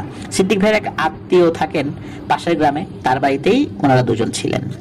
এদিকে আমি আসরের নামাজের পর থেকেই বড়দাদের সাথে যোগাযোগের চেষ্টা করি। রাত আনুমানিক 10টার দিকে মসজিদ বন্ধ করে বের হব, এমন সময় রেহমান ভাই আসলেন। মসজিদে তখন কেউ ছিলেন না। রেহমান ভাই আমাকে বললেন, সুফিয়ান ভাই, সর্দার আজকে আসতে পারবেন না, তিনি বেশ ব্যস্ত, অন্যান্য সর্দারদের সাথে বৈঠক করছেন খুবই জরুরি একটা বিষয়ে। যা বলার আমাকে বলুন, আমি জানিয়ে দেব। এরপর আমি সিদ্দিক ভাইয়ের বলা সবকিছু জানাই রেহমান ভাইকে, আর আমার করণীয় কি সেই বিষয়ে বড়দাদার কাছ থেকে কোনো উপদেশ দেয়া হয় কিনা সেই বিষয়ে জানাতে বলি। রেহমান ভাই সব শুনে চলে গেলেন। খবর নিয়ে তিনি এলেন শেষ রাতে ফজরের একটু আগে। আমি মসজিদের দিকে যাচ্ছিলাম, তখন রেহমান ভাইকে দেখলাম মসজিদের পাশে দাঁড়িয়ে আছেন। সালাম বিনিময় শেষে তিনি বললেন, সুফিয়ান ভাই, হুজুর আপনাকে সেই মেয়ের বাড়িতে যেতে বলেছেন, তারপর রুকিয়া করে জানার চেষ্টা করবেন যে তার উপর আসর করা শয়তানের নাম। বিষয়টি কিন্তু মোটেও সহজ হবে না, তাই প্রয়োজন হলে এই পানি ব্যবহার করবেন। এটি জমজম কূপের পানি, এবং এই পানি হুজুর একজন আলেম ইনসান বন্ধু পড়ে দিয়েছেন। আর সিদ্দিক ভাইয়ের সেই জিনকে, যার নাম ইয়াসিন, জানিয়ে দিয়েন ইয়াসিনকে শহীদ করা হয়েছে। সে আর কখনোই তার কাছে আসবে না, তার ডাকে সাড়া দেবে না। ওই ইয়াসিন যখন তথ্য সংগ্রহ করতে গিয়েছিল, ওই কাফরিয়ানের অনুগত দুষ্টু পিশাচ শ্রেণীর জিনরা তাকে কয়েদ করে ফেলে আর তাকে নিষ্ঠুরভাবে কষ্ট দিয়ে দিয়ে হত্যা করেছে। কাফরিয়ানের অনুসারীরা এভাবেই অনেককেই হত্যা করেছে। বিষয়টি তাকে জানিয়ে দেবেন। এই বলে একটি কাচের বোতল রেহমান ভাই আমার হাতে দেন। তারপর বিদায় নিয়ে যাওয়ার আগে বললেন, চিন্তা করবেন না ভাই, আপনার পরিবারের হেফাজতের জন্য অনেক জিনকে দায়িত্ব দেওয়া হয়েছে। আপনার অনুপস্থিতি তারা সবাই থাকবে আপনার বাড়ির আশেপাশে। আপনি সাবধানে যাবেন, আর মনে রাখবেন আপনি একা নন। মহান আল্লাহ সুবহানাহু ওয়া তাআলার দয়ায় আমরা সবাই আপনার সাথে আছি, ইনশাআল্লাহ থাকবো শেষ পর্যন্ত, শেষ নিঃশ্বাস পর্যন্ত। আপনি সেখানে পৌঁছেই আমাদের অনেককেই পাবেন ইনশাআল্লাহ। যখনই দরকার হবে ডাকবেন, আমরা চলে আসব। রাব্বি কারিম আপনার হেফাজত করুন। এই বলে রেহমান ভাই চলে গেলেন। আমার খুব খারাপ লাগছিল সেই ইয়াসিন নামক জিনটার কথা স্মরণ করে, যে মানুষের উপকার করার জন্য একটা তথ্য সংগ্রহ করতে গিয়ে কয়েদ হয়ে গিয়ে সেই কাফরিয়ানের অনুগত জিনদের হাতে শহীদ হলেন। কি বলবো সিদ্দিক ভাইকে গিয়ে বুঝে উঠতে পারছিলাম না। আমি মসজিদে গিয়ে সালাত আদায় করে মুয়াজ্জিন সাহেবকে দায়িত্ব বুঝিয়ে দিলাম। সকালে আহাদ এবং সিদ্দিক ভাই আসলে তাদেরকে জানালাম সব কথা। জিনের এই কথা শুনে সিদ্দিক ভাই কি বলবেন বুঝতে পারছিলেন না। যাই হোক, প্রথমে ভালো কথা বলেছিলাম, সিদ্দিক ভাই শুনে খুশি হয়েছিলেন। তিনি বলেন, ভাই আমি মনে মনে চাইছিলাম যে আপনি যেন আমাদের সাথে যান, আলহামদুলিল্লাহ, ধন্যবাদ। আমি বললাম, ধন্যবাদ লাগবে না সিদ্দিক ভাই, আপনার জন্য আরেকটি খারাপ খবর আছে। আপনার উপকার করতেন যে জিন, তার নাম কি ইয়াসিন? সিদ্দিক ভাই আশ্চর্য হয়ে হাসূচক মাথা নাড়লেন। আমি বললাম, তাকে হত্যা করা হয়েছে। আপনি তার জন্য আল্লাহ রাব্বুল আলামিনের কাছে দোয়া করবেন। সিদ্দিক ভাই জিজ্ঞেস করলেন, ভাই আপনি কিভাবে জানলেন? আমি উত্তর দিলাম, আপনার মতো আমাকেও বেশ কয়েকজন মুসলিম জিন সাহায্য করেন, তারাই জানালেন। একথা শুনে সিদ্দিক ভাই কান্নায় ভেঙে পড়লেন। আমি বুঝতে পারলাম যে তাদের দুজনেরই অনেক দিনের বন্ধুত্ব ছিল। তাকে কিছু সান্ত্বনা দেওয়ার বৃথা চেষ্টা করলাম। একটু সুস্থির হলে বললাম, আহাদ ভাই তুমি তোমার বাড়ি চলে যাও, আমি আর সিদ্দিক ভাই ফারজানার বাসার উদ্দেশ্যে রওনা হব। এই বলে আমি ঘরে গেলাম। আমার স্ত্রীকে সব বুঝিয়ে দিয়ে বের হয়ে এলাম বাড়ি থেকে। রওনা ধরলাম এক অনিশ্চিত যুদ্ধের দিকে। ফারজানার বাসায় পৌঁছতে আমাদের জোহরের ওয়াক্তের সালাত পথে আদায় করতে হয়। তার বাবার বাড়ি মংলাতে। জায়গার নামটি এতদিন পরে সঠিকভাবে মনে করতে পারছি না, তবে গ্রামটি মংলা সদর থেকে 2 কিলোমিটার দূরে হবে। ফারজানার বাবা মঞ্জুরুল আলম এলাকার বেশ গণ্যমান্য ব্যক্তি। তিনি সদ্য সাবেক হওয়া চেয়ারম্যান, মানে পূর্বের চেয়ারম্যান ছিলেন। আমি সিদ্দিক ভাইয়ের সাথে যখন তাদের বাড়ির গেটের সামনে পৌঁছাই তখন খেয়াল করি এই বাড়ির আশেপাশের গাছগাছালিতে কোনো পাখির বা প্রকৃতির কোনো সারা শব্দ নেই। বিষয়টা আমি সিদ্দিক ভাইয়ের নজরে আনলাম। তিনিও খেয়াল করলেন এবং বললেন, ভাই আগেও এমন ছিল, তবে আমি খেয়াল করিনি। আজ আপনি বলার পরে চোখে পড়ল বিষয়টা, চলেন ভেতরে যাই। আমরা বাড়ির ভেতরে ঢুকবো তখন গেটের কাছ থেকে ভেতরে চিৎকার চেঁচামেচি শব্দ শুনতে পাই। গেট দিয়ে ভেতরে গিয়ে আমি উঠোনে দাঁড়াই। সিদ্দিক ভাই ভেতরে গিয়ে ফারজানার ভাই ও বাবাকে নিয়ে আসেন। আমরা একে অপরের সাথে সালাম বিনিময় করলাম। ফারজানার বাবা বললেন, হুজুর আসেন, ভেতরে এসে বসেন, মেয়ের চিকিৎসা চলছে, একটু শেষ হলেই আপনার সামনে নিয়ে আসবো। আমি জিজ্ঞেস করলাম, ডাক্তার এনেছেন নাকি? তিনি বললেন, না ডাক্তার না, ভালো একজন নামকরা কবিরাজ পটুয়াখালী থেকে এসেছেন। আমি বললাম, চাচা আমাকে নিয়ে চলুন, আমি দেখতে চাই কবিরাজ সাহেব কিভাবে কাজ করেন। মঞ্জু চাচা একটু ইতস্তত করলো, নিয়ে গেলেন আমাকে। ভেতরে গিয়ে অবস্থা দেখে আমার মাথায় রক্ত উঠে গেল। কবিরাজের সামনে ফারজানাকে কবিরাজের একজন ছেলে অ্যাসিস্ট্যান্ট চেপে ধরে রেখেছে, আর কবিরাজ শুকনো মরিচ বা এই জাতীয় কিছু মেয়েটার নাকে চেপে ধরেছে। কষ্ট পাচ্ছিল মেয়েটা। এসব দেখে আমি আর মেজাজ ঠিক রাখতে পারলাম না। আমি বললাম যে বন্ধ করেন এগুলো, এখনই বন্ধ করবেন। ফারজানার বাবার দিকে তাকিয়ে জিজ্ঞেস করলাম, চাচা আপনি পূর্ণবয়স্ক মেয়েটাকে এমন পর্দাহীনভাবে দুজন পুরুষ মানুষের কাছে চিকিৎসা করতে দিচ্ছেন? এমন চিকিৎসার থেকে তো মারা যাওয়া উত্তম। ভয় করেন না কেন আপনারা? এর জবাব তো দিতে হবে বাবা হিসাবে আল্লাহ তাআলার কাছে। এগুলো বন্ধ করেন চাচা। একটা সমস্যা সমাধান করতে গিয়ে আরো পাপ করবেন না দয়া করে। মঞ্জু চাচা একটু ইতস্তত করছিলেন দেখে আমি আবার বললাম, আপনারা যদি এসব বুজরুকি বন্ধ না করেন তাহলে আমি এক্ষুনি এখান থেকে চলে যাব। আর যদি চলে যেতে হয় এসব পাপ কাজের কারণে, তাহলে আর আপনি আমাকে পাবেন না বলে দিলাম। মঞ্জু চাচা এবার তার ইতস্তত ভাব কাটিয়ে দাঁড়িয়ে থাকা একজন মহিলাকে বললেন ফারজানাকে ভেতরে নিয়ে যেতে, আর কবিরাজকে টাকা পয়সা দিয়ে বিদায় করে দিলেন। এরপর আমি মঞ্জু চাচাকে বললাম, আজ এশার সালাতের পর পর্দার সহিত ফারজানাকে আমার সাথে নিয়ে আসবেন। তার উপরে মহান আল্লাহ তাআলার কালামের মাধ্যমে রুকিয়া শুরু করবো ইনশাল্লাহ। ঘরের সবাই সালাত আদায় করবেন নিয়মিত। আর আপনাদের পরিবারে ইদানিং এর মাঝে কি কেউ অসুস্থ হয়ে পড়েছে নাকি? তিনি বললেন, জি হুজুর, আমার ছোট ভাই অসুস্থ, সে ঘুম খাওয়া দাওয়া ছেড়ে দিয়েছে প্রায়। তার সাথে দেখা করতে চাইলে পাশের একটি বাড়িতে আমাকে নিয়ে যাওয়া হয়। বারান্দা একটি বিছানায় একজন মধ্যবয়সী লোক শুয়ে আছেন। আমি তার পাশে বসে সালাম দিয়ে জিজ্ঞেস করলাম, চাচা আপনার কি হয়েছে, আমাকে বলবেন একটু? উনি আমার দিকে অল্প কিছু সময় তাকিয়ে থেকে বললেন, হুজুর আমি বললেও আপনি বিশ্বাস করবেন না, তাই বলতে চাচ্ছি না। আমি ওনাকে বললাম, চাচা আপনি আমাকে না বললে আমি অনেক কিছুই জানতে পারবো না, দয়া করে দুশ্চিন্তা ছাড়া বলুন। এরপরে তিনি শোনালেন এক ভয়ঙ্কর ঘটনা, যার সারসংক্ষেপ বলছি। ওনার নাম সাজু, পেশায় একজন মাছের আড়তদার এবং মাছ চাষি। প্রায় সময় বেচাকেনা শেষ করে একসাথে তার যে ঘেরগুলো রয়েছে সেই ঘেরগুলো ঘুরে বাড়ি আসতে হয়, তাই তার দেরি হয়। বেশ কিছুদিন আগে এমন রাত করে বাড়ি ফিরছিলেন। তাদের গেটের ভেতরে ঢোকার পর উনি মঞ্জু চাচাদের বাড়ির টিনের চালের উপর চোখ পড়তে দেখতে পান কালো আলখেল্লা পরিহিত 10 থেকে 12টি অবয়ব হাঁটু মুড়ে উপর হয়ে বসে দুলছে। প্রথমে তিনি ভাবলেন চোট্টর হবে, তাই হাতে থাকা টর্চ লাইটের আলো ফেলেন চালের উপরে। আলো ফেলেই তিনি ভয়ে চমকে ওঠেন। তিনি দেখেন আলখেল্লার ভেতরে মুখের স্থানে যতটুকু দেখা যাচ্ছে সেখানে মাংসের দলা ছাড়া আর কিছুই নেই। ভয়ে তিনি পিছিয়ে আসেন, আর ঠিক তখনই দেখলেন ওই কালো অবয়বগুলো মাছ থেকে একটি অবয়ব উঠে দাঁড়ায় এবং সেখান থেকে লাফ দিয়ে শূন্যে উঠে মিলিয়ে যায়। উনি ভয়ে চিৎকার করতে যাবেন, ঠিক তখনই ওনার ঘাড়ের পেছনে প্রচন্ড যন্ত্রণা শুরু হয়। মনে হয় ওই জায়গাটি পুড়িয়ে দিয়েছে। এরপরে উনি চিৎকার দিয়ে উঠলে বাড়ির সবাই বের হয়ে এসে ধরাধরি করে ওনাকে ওনাদের ঘরে নিয়ে যান। প্রচন্ড ব্যথায় তিনি ঘুমিয়ে পড়েন। সেদিন থেকে একটি স্বপ্ন প্রতিদিনই দেখছেন। তিনি ঘুমালেই দেখতে পান তার পরিবারের কেউ একজন মারা গেছে এবং ফারজানা সেই মৃতদেহর মাংস খুবলে খাচ্ছে। আর ফারজানার পেছন থেকে সেই কালো অবয়বগুলো দাঁড়িয়ে ঝুঁকে ঝুঁকে কিছু একটা বলছে। প্রতিবার ঘুমের সময় তিনি পরিবারের ভিন্ন ভিন্ন সদস্যকে মৃত অবস্থায় দেখতে পান, আর ফারজানাকে দেখেন তার শরীরে মাংস ভক্ষণ করতে। এই স্বপ্নের ভয়ে তিনি ঘুমাতে পারছেন না, খেতে পারছেন না, এমন একটা অবস্থা চলছে।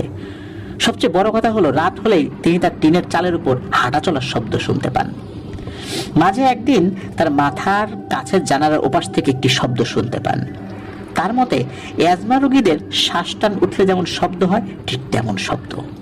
শব্দ শুনে তিনি মাথা উঠিয়ে বাইরে তাকিয়ে দেখেন সেই কালো অবয়বটি দাঁড়িয়ে আছে।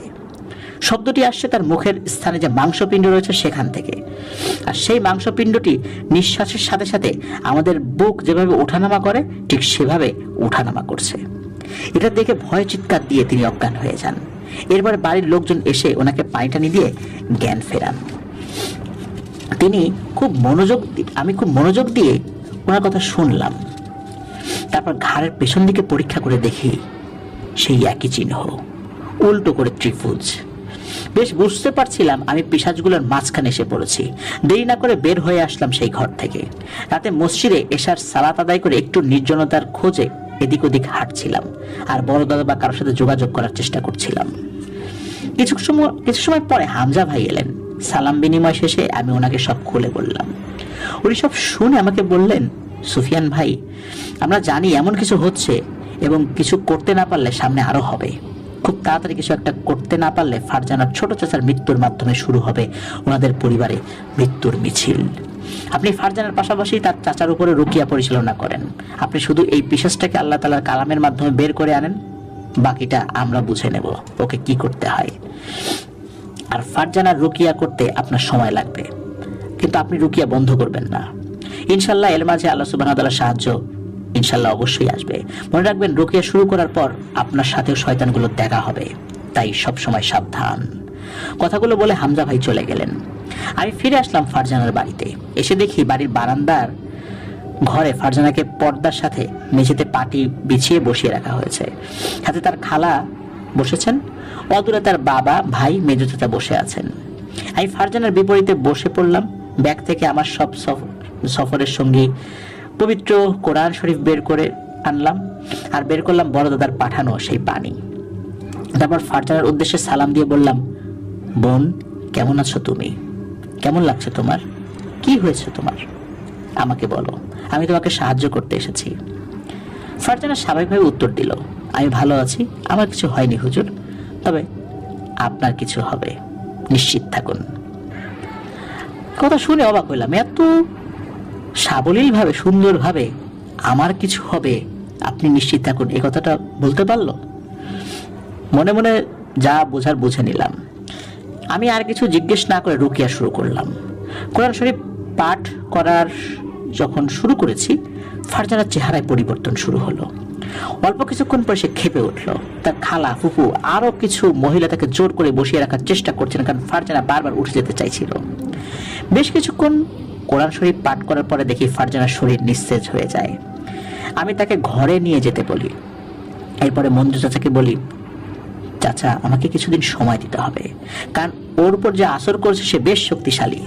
মঞ্জু চাচা সম্মতি দিলেন। আমাকে তার বাড়িতে থাকতে বললে আমি মানা করে দিলাম। তাকে অনুরোধ করলাম তিনি যেন আমাকে কোন একটি মসজিদে থাকার ব্যবস্থা করে দেন। এলাকার প্রভাবশালী মানুষ তিনি, তাই এই কাজটি খুব সহজে করে ফেলতে পারলেন, খুব বেশি সময়ও লাগলো না। এরপরে ওনার সাথে নিয়ে আমি ফারজানার ছোট চাচার ঘরে যাই। ওনাকে অজু করিয়ে আনতে বলি। অজু করে আসার পর ওনার উপর রুকিয়া পরিচালনা শুরু করি। বেশ কিছুক্ষণ কোরআন শরীফ তেলাওয়াত করার পর সবার সামনেই সেই সাজু চাচা হঠাৎ উপরের দিকে তাকিয়ে চোখ বড় বড় করে গলা দিয়ে বিদ ঘুটে ঘর ঘর শব্দ বের করতে থাকে। ঘরের সবাই এমন শব্দে ভয় পেয়ে যান। আমি কিন্তু তেলাওয়াত বন্ধ করলাম না, পড়তে থাকলাম। হঠাৎ দেখি ওনার মুখ দিয়ে কালো ধোঁয়ার মতো বের হচ্ছে, আর উনি সোজা হয়ে বসে থাকা অবস্থায় উপরের দিকে মুখ হা করে ছটফট করছেন। প্রায় 2 মিনিট সেই ধোঁয়া বেরোলো। এরপরে সাজু চাচা জ্ঞান হারান।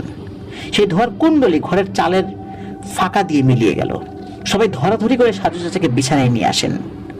অল্প একটু পরেই ওনার জ্ঞান আসে। জ্ঞান ফেরার পরে আমার সাথে আনা সেই পানি থেকে একটু খাইয়ে দিলাম ওনাকে, আর বললাম, চাচা আপনি এখন ঘুমান, ইনশাল্লাহ আজ রাতে আর আপনি খারাপ কিছু দেখবেন না। বাকিদের দিকে ফিরে বললাম, আপনারা সবাই ফজরের আজান দিলে মসজিদে চলে আসবেন। সবাই মিলে 5 ওয়াক্তের সালাত জামাতে আদায় করবেন। ঘরের কোনো পুরুষ মানুষ আজ থেকে ফজরের নামাজের সময় ঘুমিয়ে যেন না থাকে সেদিকে খেয়াল রাখবেন। আপনাদের পরিবারের উপর বেশ বড় মুসিবত এসেছে। সবাই মিলে রব্বুল আলামিনের কাছ থেকে এই মুসিবতের বিরুদ্ধে সাহায্য চান। ইনশাল্লাহ আমার আল্লাহ কাউকে খালি হাতে ফেরান না। আরো কিছু আমল বলে দিয়ে আমি বের হয়ে আসি। রাতের খাবার সাথে নিয়ে আমাকে মসজিদে এগিয়ে দিয়ে আসেন ফারজানার ভাই মেরাজ। পথে হাঁটতে হাঁটতে সে বলে, হুজুর আমার বোন ভালো হবে তো? খুব কষ্ট লাগে ও যখন পাগলামি শুরু করে, আমার আদরের বোন। আমি উত্তর দিলাম, মেরাজ ভাই, আমার আল্লাহ তার মুমিন বান্দাদের হেফাজতের দায়িত্ব নিজেই নেন। ভরসা রাখুন রব্বি কারিমের উপরে। চেষ্টা করুন এখন থেকে একজন মুমিন হওয়ার। ঘরের সকলকে রহমতের পথে আসতে বলুন, দেখবেন ইনশাল্লাহ সব ঠিক হয়ে যাবে। এমন টুকটাক কথা বলতে বলতে আমরা মসজিদে চলে আসি। আমি অজু করে মিরাজ ভাইয়ের শরীর বন্ধ করে দিয়ে বাড়িতে পাঠিয়ে দেই, কারণ আমার ভয় ছিল পথে তার উপর কোনো বিপদ আপদ না হয়। এরপর খাওয়া দাওয়া করে মসজিদের এক কোণে বিছানা পেতে শুয়ে পড়ি। সারাদিনের পরিশ্রমে খুব দ্রুত ঘুমিয়ে পড়ি। রাত কত হবে বলতে পারবো না। মসজিদের বাইরে থেকে কেমন যেন একটা জন্তুর হুঙ্কারের বিকট শব্দ আসছিল। শুনে আমার ঘুম ভেঙে যায়। সাথে সাথে উঠে বসে নিজের শরীর বন্ধ করে জানালার এক পাটি খুলে বাইরে তাকাই। আমি দেখি মসজিদের সীমানার বাইরে কালো আলখাল্লা পরিহিত প্রায় 50 কি 60টি অবয়ব, যাদের মুখে মুখ বলতে কিছু নাই। মাথার স্থানে শুধু একটা বিশাল মাংসপিণ্ড, চিৎকারের সাথে যেটি ওঠানামা করছে। এমন কতগুলো পিশাচ মসজিদের দিকে ফিরে সেই হুঙ্কার দিচ্ছে আর আস্তে আস্তে এগিয়ে আসছে মসজিদের দিকে। সত্যি আমি ভয় পেয়ে গিয়েছিলাম, অনেক ভয় পেয়েছিলাম। আমি জানালার কাছ থেকে সরে এসে চিৎকার দিয়ে আমার আল্লাহকে ডাকতে থাকি, সাহায্য চাইতে থাকি আমার রবের কাছে। ওরা এগোতে এগোতে মসজিদের সীমানার কাছাকাছি আসতেই হঠাৎ আমার পেছন থেকে একজন বলে ওঠে, ভয় নেই সুফিয়ান, তোমাকে তো আগেই জানানো হয়েছে, ইনশাল্লাহ আমরা তোমার সাথে শেষ পর্যন্ত আছি। এদিকে এসো, আমার পাশে এসে বসো, বাইরে তাকিও না। আমি পেছনে ফিরে দেখি বড় দাদা একদম সামনের কাতারে বসে আছেন। ওই মুহূর্তটায় আমার যে কেমন খুশি লেগেছে তা আমি বোঝাতে পারবো না। খুশিতে আমার চোখে পানি চলে আসে। আমি দৌড়ে গিয়ে বড় দাদার হাতে চুমু খাই। বড় দাদা আমার মাথায় হাত রেখে শান্ত করেন এবং বলেন, চিন্তা করো না সুফিয়ান, শিকার করার আগে শিকারকে তার শিকারের ক্ষমতা সম্পর্কে ভালোভাবে জানতে হয়। যে পারে না সে নিজেই শিকারে পরিণত হয়। বাইরের ওই শয়তানগুলো ঠিক তাই হয়েছে, চলো নিজেই দেখবে। এ কথা বলে আমার হাত ধরে টেনে নিয়ে নিজেও তিনি আমার সাথে জানালার পাশে এসে দাঁড়ালেন। দেখলাম পিশাচগুলো ততক্ষণে মসজিদের দরজার কাছে চলে এসেছে। আমাকে দাঁড় করে রেখে বড় দাদা মসজিদের দরজার দিকে গিয়ে খুলে দিয়ে দাঁড়ালেন সেখানে। ওনাকে দেখে পিশাচগুলো হঠাৎ হুঙ্কার এবং সামনে এগোনো বন্ধ করে দাঁড়িয়ে পড়ল। বড় দাদা শয়তানগুলোর উদ্দেশ্যে বললেন, হে কাফরিয়ানের অনুসারী শয়তানরা, কালিমা তো তোদের নসিবে নাই। মৃত্যুর আগে অন্তত তোদের নেতাকে জানিয়ে দে যে আমি তোদের হত্যা করতে যাচ্ছি। যা। এখনই জানিয়ে দে, কারণ এখান থেকেও তোরা তোদের নেতাকে জানিয়ে দিতে পারবি। এই কথা শেষ হওয়ার সাথে সাথে আমি দেখলাম চারদিক থেকে হামজা ভাই, সাদিক ভাই সহ প্রায় 300-400 জিন পিশাচগুলোর উপর ঝাঁপিয়ে পড়লো। তাদের সবাই বিচিত্র সব অস্ত্র নিয়ে এসেছেন। এই ধরনের অস্ত্র কখনো দেখিনি আমি। কেউ কেউ সেই পিশাচদের হাতের উপর ঝাঁপিয়ে পড়েছে, কেউ পায়ের উপর, কেউ মুখের উপর। মোট কথা কোনো দয়া দেখানো হলো না তাদের উপরে। দীর্ঘ সময় মসজিদের সামনে তাণ্ডব চলল। বেঁচে থাকার তাগিদে পিশাচগুলো অনেকক্ষণ লড়েছে, কিন্তু সংখ্যা এবং শক্তিতে তারা টিকতে পারল না। 3 জন পিশাচ বাদে বাকি সবগুলোকে সেখানেই হত্যা করা হয়। ওই 3টির গলায়, হাতে পায়ে শেকল পরিয়ে নিয়ে যাওয়া হয়। অন্য মৃত পিশাচগুলোর দেহ তারা নিয়ে যান। এদিকে বড় দাদার অনুসারী আমাদের 4 জন মুসলিম ভাইও শহীদ হন সেই যুদ্ধে। বড় দাদা তাদের কাছে যান, প্রত্যেকের মাথায় হাত বুলিয়ে দেন তিনি, চুমু খান সবার কপালে। সেদিন আমি দেখেছিলাম রব্বুল আলামিনের সৃষ্টি করা একজন শক্তিশালী মাখলুকাতের চোখে অশ্রুধারা। উপস্থিত সকল মুসলিম জিন ভাইদের চোখে অশ্রু। আমি নিজেও নিজেকে ধরে রাখতে পারিনি। শহীদদের পাঠিয়ে দিয়ে বড় দাদা আমাকে নিয়ে আবার ভেতরে আসলেন। কিছুক্ষণ চুপচাপ থেকে বলতে শুরু করলেন, আবু সুফিয়ান, তোমার কাজ প্রায় শেষ।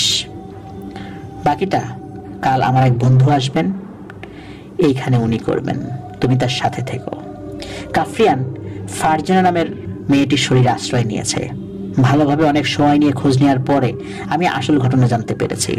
তোমার মামা মরহুম সুলাইমান শেখ যে কাজটি করতে গিয়ে আহত হয়ে ফেরেন, সেই কাজ করার সময় তিনি কাফরিয়ানের ছেলেকে হত্যা করতে সক্ষম হন এবং তার ছেলের সাথে থাকা কাফরিয়ানের আদলে তৈরি কালো পাথরের একটি মূর্তি তিনি সাথে নিয়ে যান রফিক সাহেবের বাসায়। 2 দিন পরে তোমার মামা ভুল তথ্যের ভিত্তিতে আবার বের হয়ে যান কাজ শেষ করতে এবং ভেলাত কাফরিয়ানের শিকারে পরিণত হন। রফিকের বাসা থেকে বের হওয়ার আগে সেই মূর্তিটি রফিকের কাছে আমানত হিসাবে রেখে আসেন, কিন্তু নতুন বাড়িতে ওঠার সময় তিনি সেটি হারিয়ে ফেলেন, যা পরবর্তীতে আহাদ খুঁজে পায় এবং আবেগের বশবর্তী হয়ে ফারজানাকে সেটি আবার উপহার দেয়, যেহেতু আহাদ ফারজানাকে পছন্দ করত। এরপর থেকে ফারজানা অসুস্থ হতে থাকে। ভেলাত চেয়েছে ফারজানার আপন কাউকে সে বাঁচিয়ে রাখবে না, একজন একজন করে শিকার করবে। এই জন্য সে তার অনুসারীদেরকে নিয়ে ফারজানার পরিবারের মাঝে বিভীষিকার মতো প্রবেশ করে। আলহামদুলিল্লাহ, সব ভালোভাবেই রব্বি কারিমের দয়ায় শেষ হচ্ছে। তোমার পরিবারের হেফাজতের দায়িত্ব এই রেহমান তার দলবল নিয়ে আছে, চিন্তা করো না তাদের নিয়ে। কাফরিয়ানকে জীবিত অবস্থায় ধরা খুবই জরুরি, অনেক হিসাব আছে তার সাথে আমাদের। কিন্তু তোমাকে একটা কথা বলে দেই, সেদিন তোমাকে কাফরিয়ানের যে পুটুলিটা পাঠিয়েছিল সেটা হাত দিয়ে ধরা উচিত হয়নি তোমার।